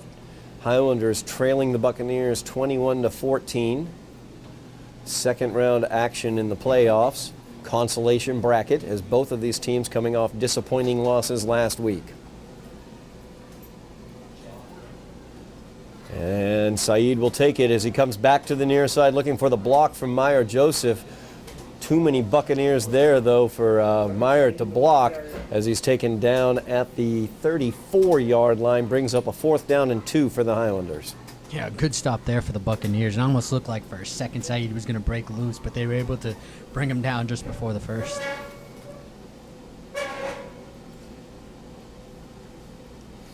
Might actually be a 4th and 1 there. Yeah, it looks like it's actually a 4th and 1 on this situation, yep. And I do not see the punting team coming out, so 4th down and a yard from their own 34-yard line. And the Highlanders are huddling this one up, looking like for all the world they're going for it here. Hey, I like it. I like the decision. Might as well come out here and be aggressive. They got the ball to begin the third, so here we go. Big third down, or fourth down, I should say, here for the Highlanders. Is Slattery just trying to get them off with a hard count? Get them off sides here? No. The give is going to be to Terry Said. He bounces back, pushes forward, uses that burst of speed, and gets the Highlander first down. Big run there by Terry Said as he was able to bounce back, just a little jump back as he got that ball, able to avoid the defenders who penetrated there at the point of attack, and then able to use that speed to get the first down out to the 42-yard line. Yeah, he was not going to be denied the first there. Like you said, it looked like they almost had him in the backfield, but a great job and a great run there by Terry Said. Got handed the ball, found the defense, jumped stop, and was able to get by them.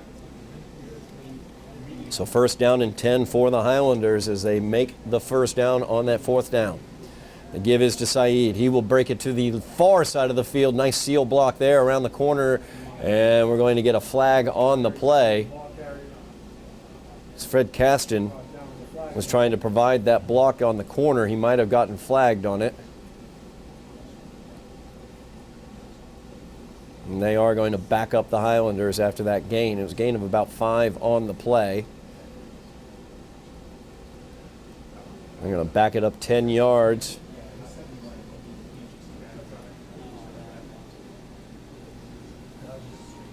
Brings up a first down and 12 for the Highlanders. Yeah, the Highlanders really feeding Terry Said to begin the third quarter here, and I'm sure we're going to still see the same thing right here. I mean, as the game goes on, and like we said, the weather's really cold, they're trying to break down this defense with the run. Slattery calling out the signals. First down and 12. Give is to Said as he goes to the far side, looking to turn the corner. Couldn't find anything there, though, as he gains probably about 3 or 4 yards on the play. We're going to see where they mark that one. Brings up a second down for the Highlanders. It'll be second down and 9 for the Highlanders. Gain of 3 on that play. Highlanders scoring at the very end with 9 seconds remaining in the first half, making it a 1-touchdown game as they have opened out offensively here in the second half. 7:41 remaining in the third quarter. Yeah, the Highlanders really sort of milking the clock to begin things here in the third quarter. Once again, the give is to Said. Looking to find his way through that defense, but there's nothing there as penetration happened once again. So it'll be third down and 2 now. Or third down and 8 as they have 2 yards on that play. Third down and 8 for the Highlanders. So they're looking to get past midfield to the Bedford 48.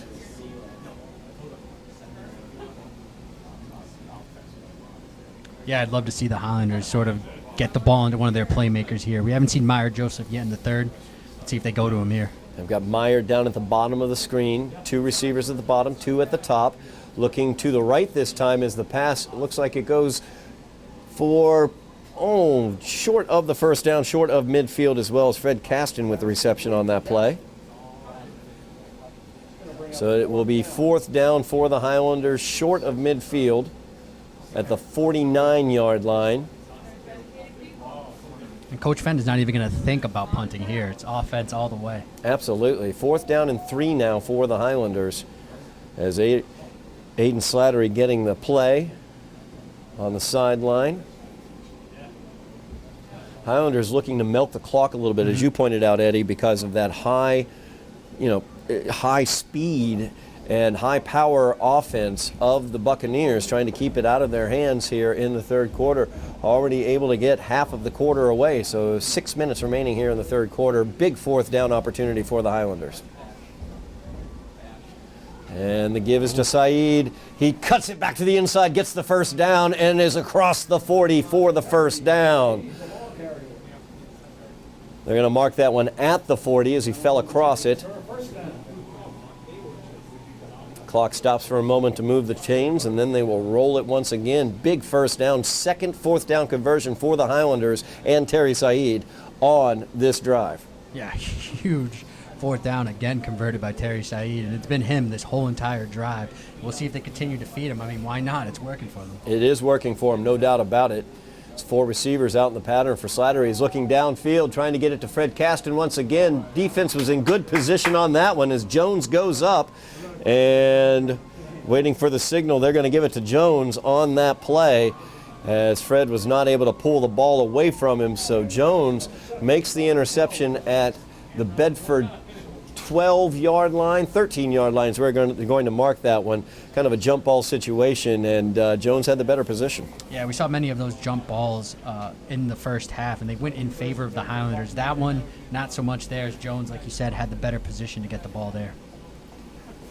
So the turnover by the Highlanders, 5:19 remaining in the quarter. Highlanders trailing by 7, and that high-powered Bedford offense back out onto the field as they have it at their own 13-yard line. The only good thing here, if you're the Highlanders, you got to be happy with the field position at least. You have them on backs against their own end zone. Absolutely, no doubt about that. As the give is to Dussault, tries one hole, bounces away from it, tries a second hole, nothing doing there either. Nice job defensively by the Highlanders on the front. Defense has really stepped it up for them. We mentioned the offense finishing strong in the first half. Well, so did the defense. And it looks like they're picking up right where they left off. Yeah, Dussault only able to get 2 on that play, so 2nd down and 8 for the Buccaneers. As a senior quarterback, Cormier, calling out the signals, directing the traffic. He's going to, thought for a second he was going back under center. I was going to say that'll be only the second time he did that.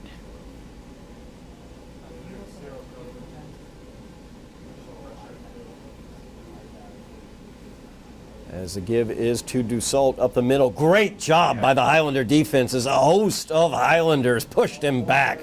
Great penetration at the point of attack. Linz Pierre involved in that one.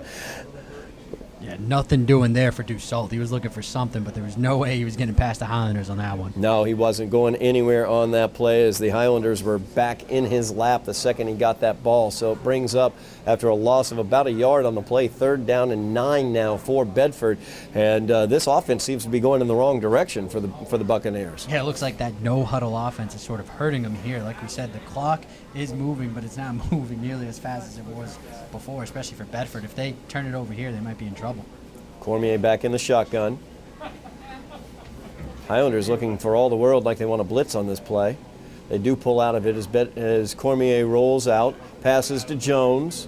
It is complete and good enough for the 1st down.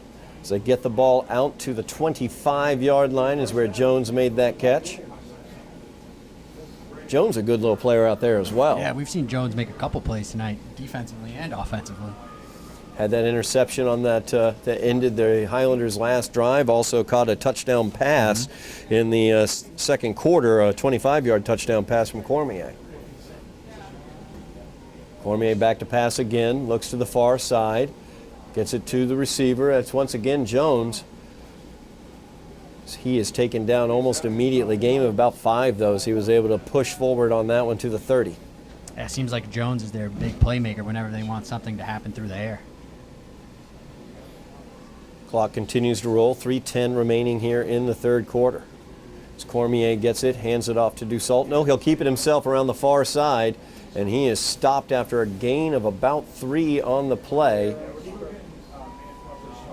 He might have enough for the 1st down there, Todd. We'll see where they're marking it. Just short, actually, a gain of 4 on that play, so it's 3rd down and a yard for the Buccaneers here. Good opportunity for the Highlanders. See if Cormier just takes this one and pushes it forward as he has, and he will do that same exact thing. And he gets enough for the 1st down. Gain of about 2 on the play. They're going to give him 3 yards on that play, actually. So 1st down for the Buccaneers. 2:30 remaining here in the 3rd quarter of play. Buccaneers have it at their own 37-yard line. It's been a fast-paced 3rd quarter here. Yeah, no doubt about it. As the Highlanders trying to keep the ball out of Bedford's offense's hands, ran lots of clock as well with their first possession. As a fumble on the exchange, and Dussault has nowhere to go as the Highlanders bring him down in the backfield after he was able to pick the ball back up. But by that point in time, there was nowhere to go. Loss of about 3 on the play brings up 2nd down and 13 for the Buccaneers. Yeah, not what the Buccaneers wanted there, and lucky for the Highlanders to get over there. And you would have loved to see the Highlanders jump on top of it, but hey, we'll take the negative yardage. Cormier back to pass, looking downfield on, once again, Jones, it looks like. Well defended on that play. Really nice job defensively by the Highlanders on that one. I believe that was Louis Montina defensively there. We have a player shaken up on the play. Highlander down, hurt on the play. We're trying to get the number right now. Oh, that's difficult. That's Linz Pierre who's down.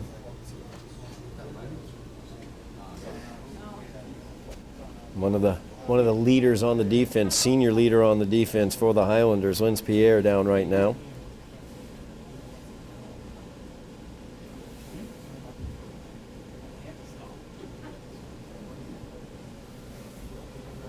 That's going to be a tough loss for the Highlanders if Linz is out for the remainder of this game. He's an emotional leader on that on the field. We have a foul on the play as well. It's called against the Buccaneers, as they got the looked like the call was an illegal block as Linz is up and moving. That's very, very good for the Highlanders, as we see Linz Pierre coming off. Yeah, it's good to see Linz get up there, and not sure if we'll see him back in this game, but either way, it's good to see him get up and get to the sideline. You always want to see your leaders, get up and show some strength here. Seems to be favoring his right foot, possibly his right leg, as Jeff Argenziano, our man on the field, getting us all the information. I'm sure he'll be letting us know what the situation is with Linz. Now, the situation with the foul, as the officials are about to mark this one off, it looked like they were calling a chop block. I couldn't really tell. He didn't get his hands down very far, but it looked like a chop block was the call on that one. That might have been what injured Linz in that situation. That's exactly what I was thinking, too. They called the chop block there. It would look like a chop block call. And it definitely, you would think it was on Linz, the way that he went down there. So we're going to get Bedford moving backwards. Oh, it's going to be declined. So the outcome of the play, which was the incomplete pass, so it's third down and long 12 or 13. And now it looks like it might be fourth down, they're saying.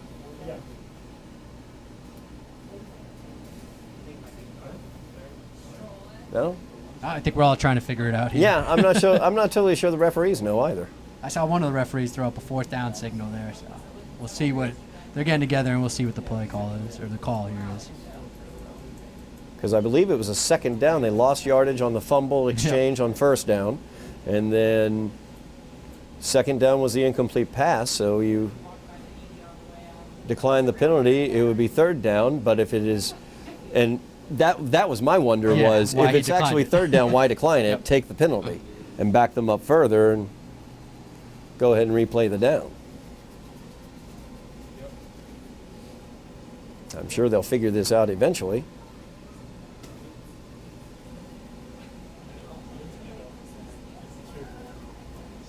Coach Mack was probably like, well, if it's going to be fourth down, I'll decline the penalty. That's probably what it was. If it's not, then I'll take the penalty. It's like, hey, you told me it was third down, so now it's going to be fourth. But it seems like the refs are trying to figure it out, too. Yeah.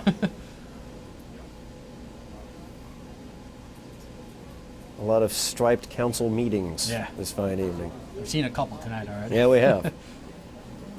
Well, I've got to be honest. I'd rather him talk it out and try to figure out the best course of action than just decide what they want to do and do it. So the chop block is called. They are going to accept the penalty. It will be second down again, so they will replay the down. See, we had all this figured out, Eddie. They could have just asked us. Yeah, I think they were confusing us. They were confusing me, at least. They were You trying to definitely had it all confuse figured us. out That's what it was. So on the chop block, they're going to back it up 15 yards. They will have the ball at the Bedford 19-yard line, will the Buccaneers. The line for the first down is all the way at the 47. So it's second down and 28.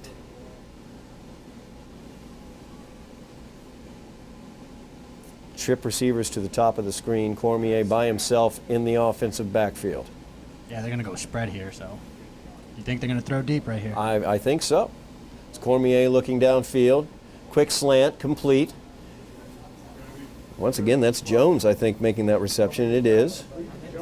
Jones is everywhere out there. Nice gain there on second down, but it brings up a third down and about 13. Yeah, Jones doing everything for them on this drive. You've seen them get the ball in his hands a lot. Clock continues to roll, 35 seconds remaining in the quarter. Very fast quarter so far. Cormier back to pass. Looks out, incomplete. As he tried to get the ball to Jones. Jones looks like he tried to do something before he got the ball in his hands, though, so incomplete. Brings up fourth down, and the punt team is on. So the Highlander offense will get the ball back here to end the third quarter. 31 seconds remaining in the third quarter. Highlanders began this half with the ball, only 2 possessions so far in this quarter because the Highlanders took half the quarter offensively while they were driving down the field, which obviously was part of the game plan to keep that offense off the field for Bedford. Low line drive punt. Bounces at the 45, takes a Bedford roll down to the 36-yard line where it will be downed by the Buccaneers. So a 1-touchdown lead for the Buccaneers, 21.3 seconds remaining here in the third quarter, and the Highlanders will get the ball back for the second offensive possession of the second half. Yeah, this third quarter has definitely been a battle. Like we said, the Highlanders took up much of the clock to begin the third, and then Bedford got the ball, and they sort of were moving forward and then moving in the wrong direction and ultimately ending up with the punt. So I'd love to see the Highlanders just continue the momentum that they had going in that first drive and going in the first half and see if they can sprinkle in a little bit of that right here. Yeah, good field position for the Highlanders. Terry Said was running wild on that first possession. And unfortunately, an interception ended that possession. So we'll see what the Highlanders dial up here. First down and 10 from the 36. Give is to Said. Almost dropped that ball. Was able to recollect it, though. But that meant he was not able to do any sort of his normal magic with his feet. He was concentrating on the ball, and he's brought down immediately at the line of scrimmage. Yeah, that was a scary one there. At least he was able to hold on to it and not turn the ball over, which is a positive on that play there. Yeah, it looked like it bounced over. He was able to just keep it between his hand and his hip, and that's going to do it for the third quarter of play. So we will move to the fourth quarter. Highlanders trailing in this one 21-14, but they do have the ball as they will open out the third quarter with second down and 10 from their own 36-yard line. A very, very fast quarter there in the third quarter, and obviously Coach Mack trying to eat as much of that clock as possible to keep this offense, the Bedford offense, off the field. Yeah, I think we clearly saw what the game plan was coming out of that locker room. It was, hand the ball off to Terry Said, maybe sprinkle in a pass or two, and just really milk the clock, keep it away from this Buccaneers offense that was pretty explosive in the first quarter there. As our man on the scene, Jeff Argenziano, giving us some information on Linz Pierre. Very quick, he goes, he's fine.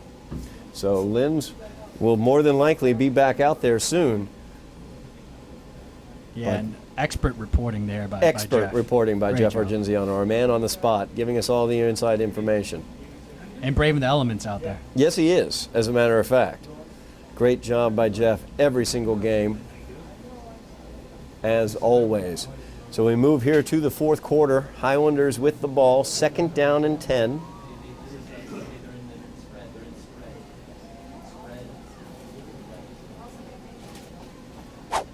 Slattery in the shotgun. Jet sweep this time as it goes to Fabrice Said, but nowhere to go there. Oh, I'm sorry, that was Wadi Santana. I'm sorry about that. Wadi had nowhere to go on that play, so he's dropped at the line of scrimmage. Third down and 10 now for the Highlanders. They have really done a good job against the jet sweep. They know that's part of the playbook of the Highlanders. They like to go to it. They've gone to it twice. In both cases, it's been read by the Buccaneers. Yeah, they've had nowhere to go. I'm actually surprised that they went back to it here. I mean, I guess you got to test the waters again, but the Buccaneers are ready for it. Like you said, they've definitely watched some game film and know that's a big part of the Highlander offense. Third down and 10 now for the Highlanders as Aiden Slattery back on the field with the play. Kind of a bunch formation near the line of scrimmage for the Highlanders. And Slattery back to pass. He pulls it back down. He's under pressure, and he's taken down with the sack. Loss of about 3 on the play. They're going to actually pin him back, a loss of 4 on that one, so it'll be a 4th down and 14 for the Highlanders. That was a tough one there. It looked like Slattery was looking to his right and thinking about throwing it there, but the pressure got to him just in time. So now we're going to have a punt here by the Highlanders, which is a quick 3 and out for them, which was they're unaccustomed to over the last couple of drives. Yeah, very quick 3 and out there for the Highlanders as Larson Pierre out to punt this one away. Larson's had some difficulties as his last 2 punts have been tipped by the Buccaneers. So we'll see if he's able to get this one away cleanly. A good leg on Larson Pierre. So if he's able to get this one away cleanly, it should go a good distance. A line drive punt takes a Somerville bounce across midfield, rolling across the 40, and just keeps on rolling on down to the 35-yard line. And it is downed there by Louis Montina. Yep, just rolling, and finally goes there on the 35. And hey, that's actually a good spot after a punt like that. That was a line drive. Absolutely, very good spot there. Nice roll for the Highlanders, and good it didn't get partially blocked as well. So a good job there by Pierre as he altered it slightly, I think, to get the kick away more quickly, and was able to avoid any sort of tipping of the ball. 10 minutes remaining here in the game. Highlanders trailing by 7. As the defense back out on the field. The give is to Dussault as he breaks it back to the inside across midfield. Big run there by Dussault. Yeah, that's Dussault's biggest run since the first quarter. He was able to find a hole right off the right tackle there. He's a shifty little back and has some good speed when he's able to get out there into the open field like that play. 1st down and 10 now for Bedford from the Highlander 48-yard line. Jones is the near receiver at the bottom of the screen. He's their offensive playmaker in the wide receiver position as Dussault leaps over the line of scrimmage and is able to get about 7 on the play. So a big gain there on 1st down. 2nd down and 3 is what Bedford will be looking at. No, more like 2nd down and 4. That was a heck of a hurdle there. Yeah, Dussault showing off his hurdling skills there.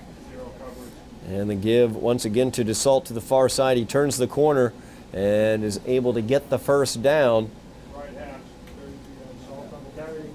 So he is taken down at the 31-yard line. 1st down and 10 for the Buccaneers from there, as they are moving this ball effectively on this drive.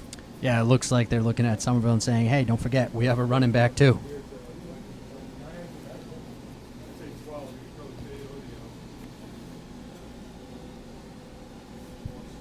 Timeout on the field. It's 30-second timeout by the official.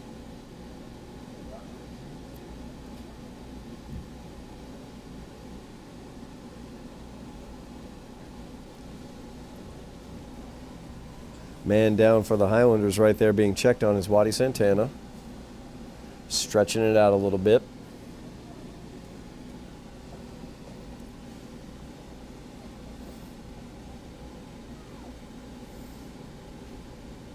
So with this injury timeout, gives the defense time, frankly, in this situation. They've been getting gashed a little bit by Dussault recently, so it gives them an opportunity to kind of reset themselves and try to come after that running game more effectively on these ensuing plays. Yeah, a chance for them to catch their breath there, and you saw Coach Fenton come out and quickly say something to his defense. I think he wants them to sort of pick it up here and buckle down and get the stop that they need for their offense. 8:48 remaining in the game. They will roll the clock. Highlanders trailing by a touchdown, trying to keep it at a touchdown here as Bedford is moving the ball.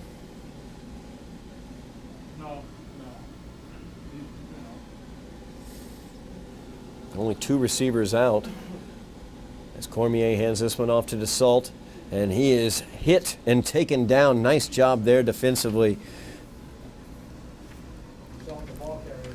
as Judson Felix takes care of business on that one. A nice hit there by Felix.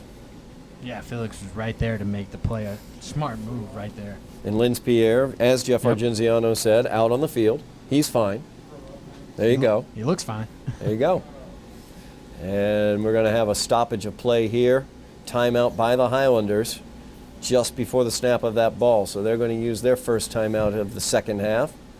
Stopping play here good opportunity once again to reset the defense, kind of reiterate what they wanted to do, what sort of adjustments they want to make against this running game. Bedford has come out in this drive specifically just handing the ball to DeSalt, and they've actually gotten a second running back and a fullback, a blocking back into the backfield, had used him on that play. So maybe some adjustments need to be made defensively. Yeah, I don't blame him here for taking the timeout. At 8:01 to go in the fourth. They don't really want to go down 2 possessions. 8 minutes is still a lot of time left, but going down 2 possessions is a tall task for your offense here. No doubt about that. When play resumes, it'll be 2nd down and 8 for the Buccaneers.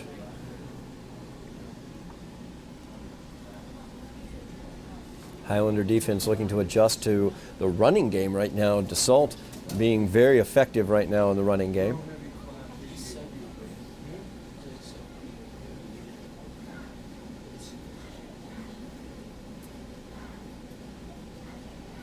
Yeah, it looks like, as you mentioned before, they have the fullback in on this play. Yeah, lead blocker again. As this time Cormier will follow the lead blocker. He is met after a short gain. Big pile there as Cormier continues to try to power forward. Flag is down on the play. We're going to see what this flag is. Possible hold. And looked like he was signaling that.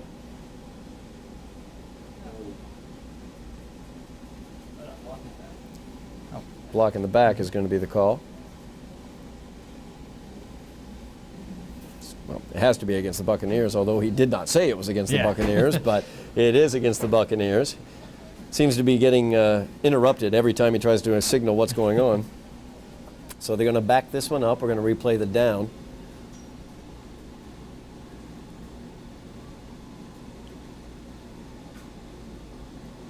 It's a spot foul, so from the spot of the foul, we're going to back it up a good 10 yards. So 2nd down, and it looks like about 17 for the Buccaneers, and that's a huge foul for the Highlander defense. Backs them up into a 2nd and long situation. So an opportunity here for the Highlander defense. Cormier alone in the backfield, 5 receivers out in the pattern. Jones is the interior receiver on the trips here on the near side. And Cormier looking downfield, going up, looking for Jones. Ball is tipped, incomplete. As Waddy Santana got his hand on that one. Yeah, Santana almost able to pick that one off there, but then as he tipped it, it went down to the hands of Jones, who almost caught it there. Note where Jones is every single possible passing play, because that's Cormier's favorite receiver. 3rd down and 17 now for the Buccaneers.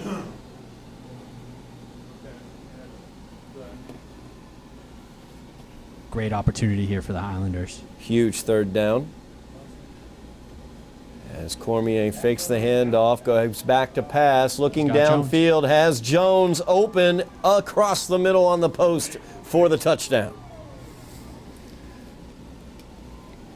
Yeah, I think he caught the defense sort of asleep there. I think they were expecting the run or some sort of short pass, and the play action and sort of the confusion that was going on in the backfield really tricked the safety there and able to find Jones wide open and easily get it to the end zone. Yeah, big pass there to Jones.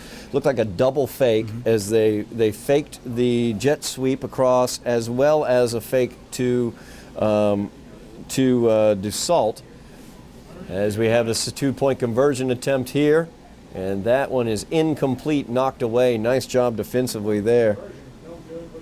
I think it was Montina on the defense there. Yeah, I believe so. A good job. They didn't fall for it that time when they ran sort of the trick extra point there. So 27-14 is the score after that Cormier to Jones pass.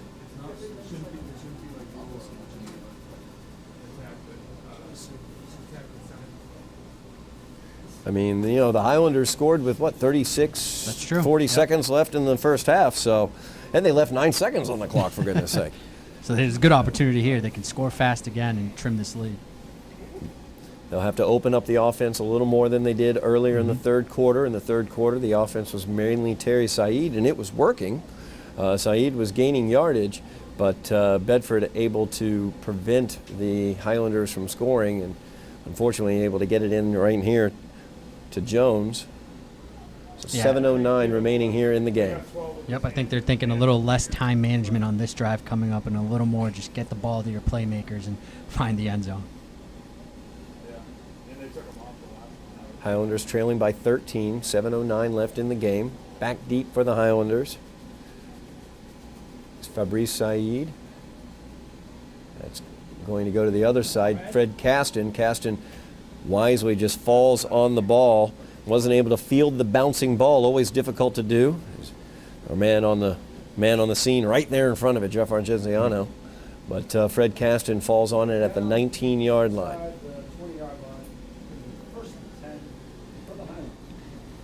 Yep, so here we go. Here comes the Highlander offense. Down 2 possessions here. Coach Fenton getting them ready, and we'll see what the play call is going to be. Are they going to be aggressive and sort of try to get the ball deep, or are they going to mix in some more runs and maybe see some more of Terry Said? I'm not sure what they've got in their playbook, but a possible play action right here on first down would be something that might work. Slattery back to pass, looking to the near side. Fred Caston off of his hands. Tried to run with it before he was able to corral it, and that goes incomplete. Yeah, tough break there for Fred Caston. It looked like he had it for a second there, but maybe, like you said, his eyes weren't on the ball there. Had a couple defenders approaching. I think he was thinking about what move he was going to make to get around them before he got hold of the ball. So 7:03 remaining. 2nd down and 10 for the Highlanders at their own 19-yard line, trailing by 13. 4 receivers for Slattery. So he's back to pass again. Goes to the far side to Meyer Joseph, and Joseph this time can't bring it in. Cold ball. Yeah, cold football. It's not the nicest thing to catch. It's like a brick. Oh yeah, it's you don't want to be out there catching that. Trust me, I've been there before. So 3rd down now for the Highlander offense. A really critical 3rd down. Need to convert on this one.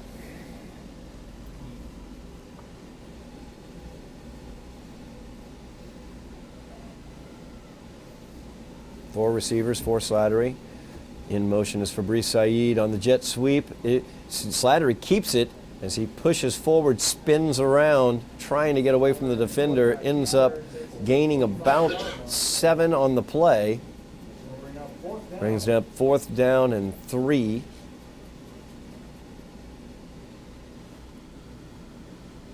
Yeah, nice run there, and it looks like that was the play call on purpose because as they're playing to go for it here on 4th down. So 4th down and a long 3 for the Highlanders. A huge 4th down conversion here for the offense.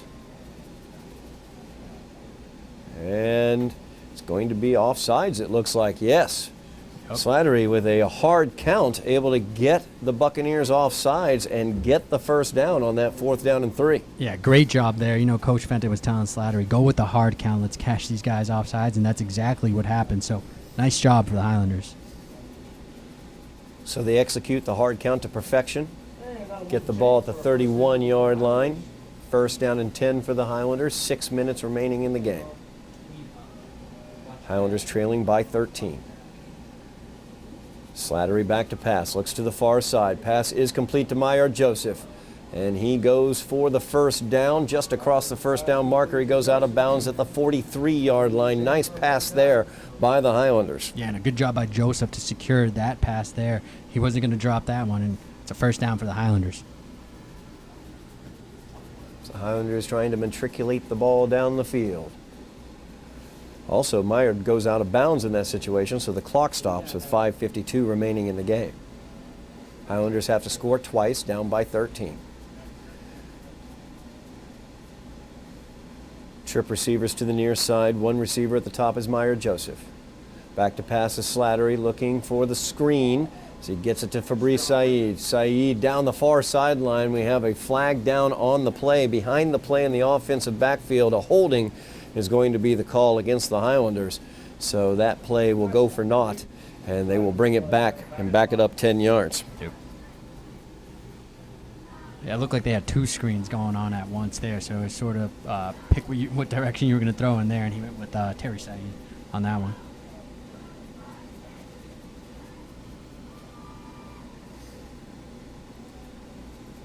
They will back this one up 10 yards. Point of the foul, so the foul took place at the 40. They're going to back it up to the 30, so that's going to make it first down and 22 for the Highlanders. The line to get is across midfield at the Bedford 48-yard line. 5:35 remaining in the game. Highlanders need to score twice. They have trip receivers to the near side, Meyer, Joseph at the top. Slattery back to pass, looks downfield to Joseph, a little pump fake, trying to free him up. That is incomplete, just a little bit behind him as Jones went up, wasn't able to come down with it. Yeah, good job defending there by Jones again as he was in front, stayed in front of Meyer Joseph and able to almost pick that one off. Two good athletes right there, Jones and Joseph. Brings up second down and 22 for the Highlanders. I did like the idea there to go deep though to Meyer Joseph. I wouldn't be surprised if they continue to do that there with 5:21 now to go in the fourth. Yeah, no doubt about it. And you also see they have such trust in Jones. Not really a safety over there helping, although one's cheating over a little bit now. But the give this time is to Terry Saeed, far side. He turns the corner, moves it upfield, gains about 5 on the play up to the 35-yard line. Clock continues to roll, 5:10 remaining in the game.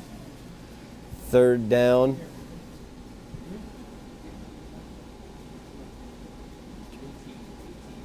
Third down and 18 now for the Highlanders.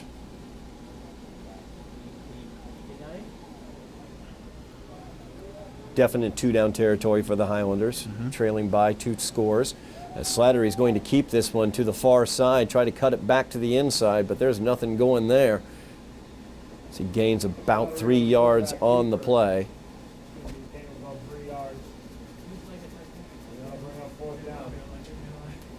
That's a fourth down now for the Highlanders. They were able to convert earlier on a fourth down due to a hard count by Slattery on a 4th and 3 and get the first down. Yeah, this one's going to be a little bit longer for them. Yep. It's fourth down, probably it looks like 16. Yep. So I look at the wrong yard marker. Yeah, 4th and 16. It's going to be tough to convert, I guess, here because, the playbook sort of, you don't have too many plays in the playbook for a 4th and 16. And the defense knows what's coming, so it's going to be interesting to see what Coach Fenton draws up here.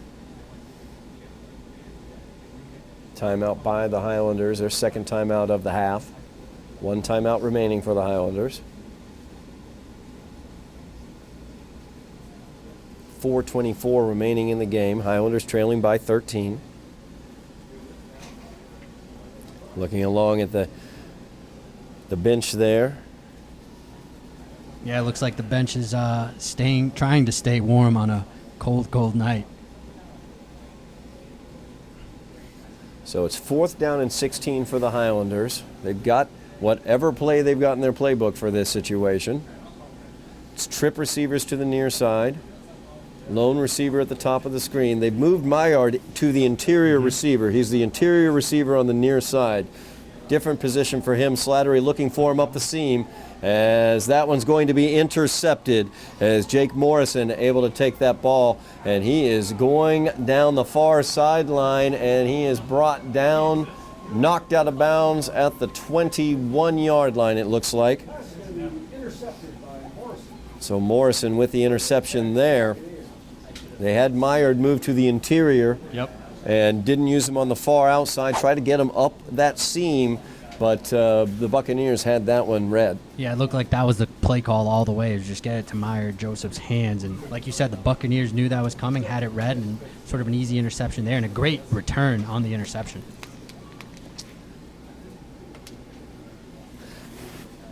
Jake Morrison, a backup sophomore quarterback, making that interception and return. He also threw the 2-point conversion that was successful on the first score for Bedford earlier this evening. 4:11 now remaining in the game. Highlanders trailing by 13. Bedford has it deep in Highlander territory. Cormier keeps it himself. It's met in the backfield. He's able to get away from one Highlander, and then he just keeps going.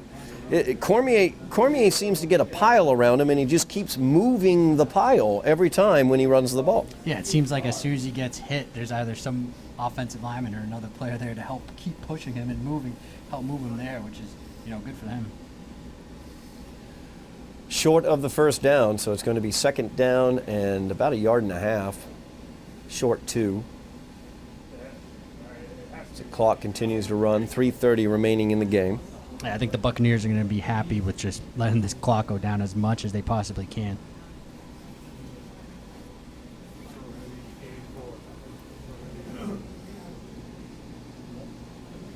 We're actually seeing them huddle up here, which is unusual for the Buccaneers offense. Very, very unusual. I think that may be the third or fourth huddle they've had all game. Cormier gives it to Dussault.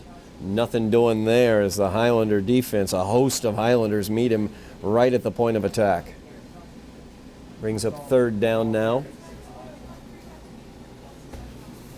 Yeah, it looks like the Buccaneers are bringing out the power run game once again as they're trying to milk this clock with just about 2:45 to go in the fourth.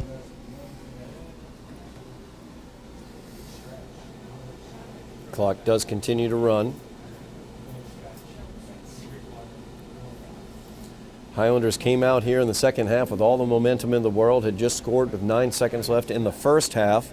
But that interception in the third quarter that stopped that opening drive really seemed to sap a lot of that momentum away from him. And then the Buccaneers made it worse by scoring a touchdown following it as Dussault forward through the line of scrimmage, bounces around looking for the first down, and he's got it across the 10-yard line.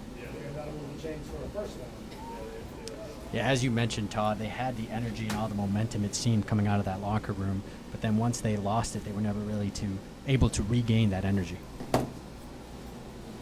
Under 2 minutes now remaining in the game.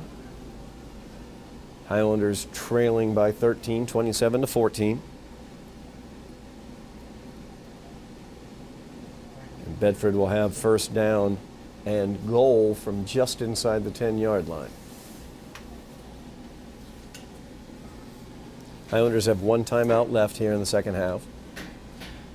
As the give is to Dussault, and wow, he had nowhere to go. Great penetration there by the Highlander defense as they are able to bring him down. I believe that was Linz Pierre knifing in there and bringing him down. Yeah, absolutely nowhere to go for Dussault, and you like to see that. You like to see the Highlanders continue to play and show that Somerville sort of toughness and pride that they have.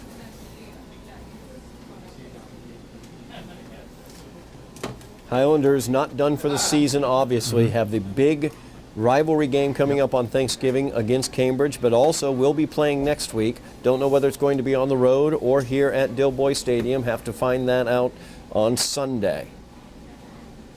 Under 1 minute remaining here in the game. Second and goal. And the give is up the middle. The fullback gets himself into the end zone. Big number 42, Zachary Poor, as he's able to get in for the Buccaneer touchdown. Yeah, the Highlander defense was not expecting that, as he was just able to easily get into the end zone. It's always good to see the big guy get some love and get a handoff there. Yeah, Poor, he's gotten a handoff. He also had a nice pass reception in the first half. I mean, for a fullback, for a blocking back, he's looking pretty good out there.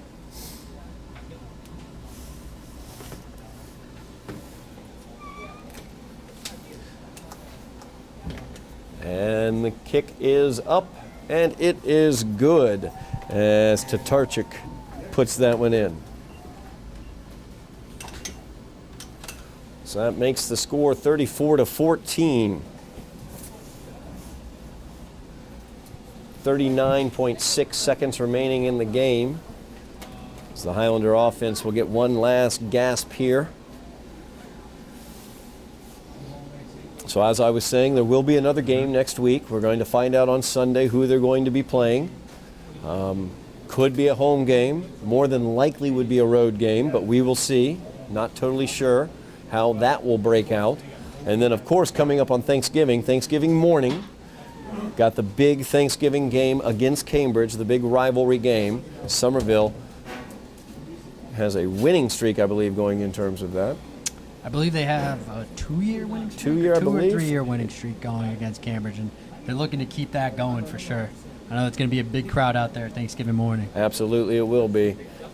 Game being moved back to Thanksgiving. They've been playing on the day previous to Thanksgiving, couple years in a row there, but moving it back to Thanksgiving. So come on out, see a great rivalry game between Somerville and Cambridge, and then go home and eat some turkey. That's my plan. As that ball is fielded at the 20. Nowhere to go. Fred Caston kind of trying to shimmy and shake his way through. Instead, he's just going to turn around and back his way forward up to the 36-yard line, and that's where they will spot it with 26.7 seconds remaining in the game.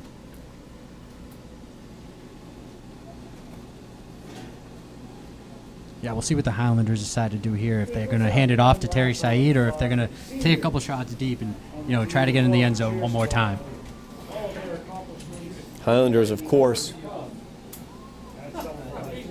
looking for just anything to end on a positive note here. Some real positives to pull from this game. Terry Said, very effective throughout the game. Aiden Slattery looking good out there at the quarterback position as well. Trips to the near side. Meyer Joseph is the lone receiver at the top. Actually, I apologize. That would be Fred Caston out there. Oh, no, it is. Oh, it is Maillard. I thought Maillard was on the near side. I misread their numbers. Got 1 and 2 confused. So Maillard out of bounds, stops the clock with 22.3 seconds left. Gain of about 4 on the play, brings up 2nd down and 6 from their own 40-yard line.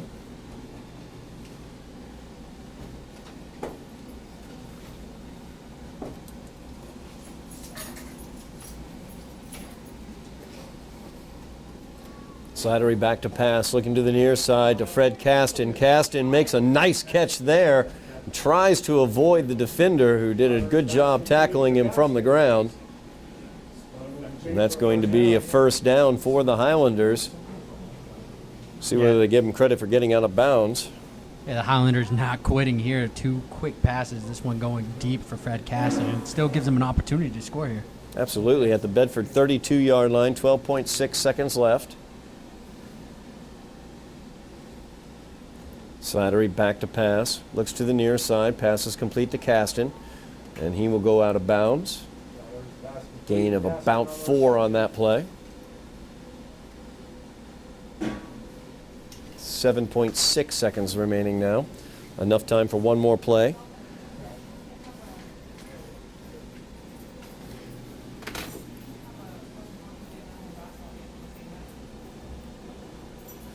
Yeah, with 7.6 to go here, probably going to try a shot to the end zone at this point. I can't think of anything else that you would do in this situation. Well, you could go short again and then try it again. Yeah, try to get a play in quickly in the 7.6. Timeout's going to be taken by the Highlanders. That's their last timeout of the game. Yeah, I think Coach Fenton's thinking sort of what you were saying earlier, trying to end it on a positive note, especially for these seniors here on senior night. The last second score would be nice. Yeah, no doubt about it. Seniors playing here at Dilboy. Could be their last time playing here at Dilboy. The game against Cambridge will be at Cambridge this year. And we don't know whether next week will be a road game or a home game, but the seniors would like to end with at least some positivity towards the end of this game. Highlanders trailing by 20, 7.6 seconds remaining in the game. Buccaneers will move their record to 8-1 on the season. Highlanders will move to 2-8 on the season.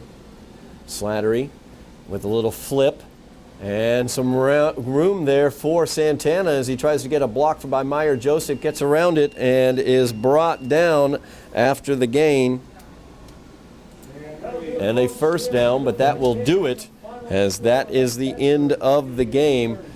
The Highlanders losing this one by the score of 14-34, and we will find out whether they're playing here or on the road next week. But we will certainly be back with you on Thanksgiving Day as they will be matching up against Cambridge in the rivalry for the picket fence. Now, some positives to pull from this, Eddie. The offense looked very, very good there in the second quarter and in the beginning of the 3rd quarter. So some good positives to pull from this one. And then the other positive I can think of, this is a very high-powered Bedford offense. They did do a good job defensively against them. Yeah, they certainly did. They were in it for most of the game here. I know the scoreboard at the end of this doesn't really show it, but there were spurts there that showed a lot of positivity from the Highlander side. You saw Slattery with some good passes. You saw some explosiveness from the offense, and the defense really stepped it up at certain points. So not all bad here. Definitely some positivity. Absolutely, some positivity to be found, and young Aiden Slattery getting more opportunity running that quarterback position, and all that experience is going to be beneficial down the road for the Highlanders. No question about that as well. So that's going to do it for us here at Dilboy Stadium as the Highlanders lose to the Buccaneers of Bedford by the score of 34-14. Thank you very much, Eddie Maldonado, for joining me. I look forward to working with you definitely in the Cambridge game as well. We will find out on Sunday whether the Highlanders are on the road or at home next week, and we will certainly be seeing you on Thanksgiving against Cambridge. You have been watching Somerville Highlander Football on Somerville Educational Channel 15.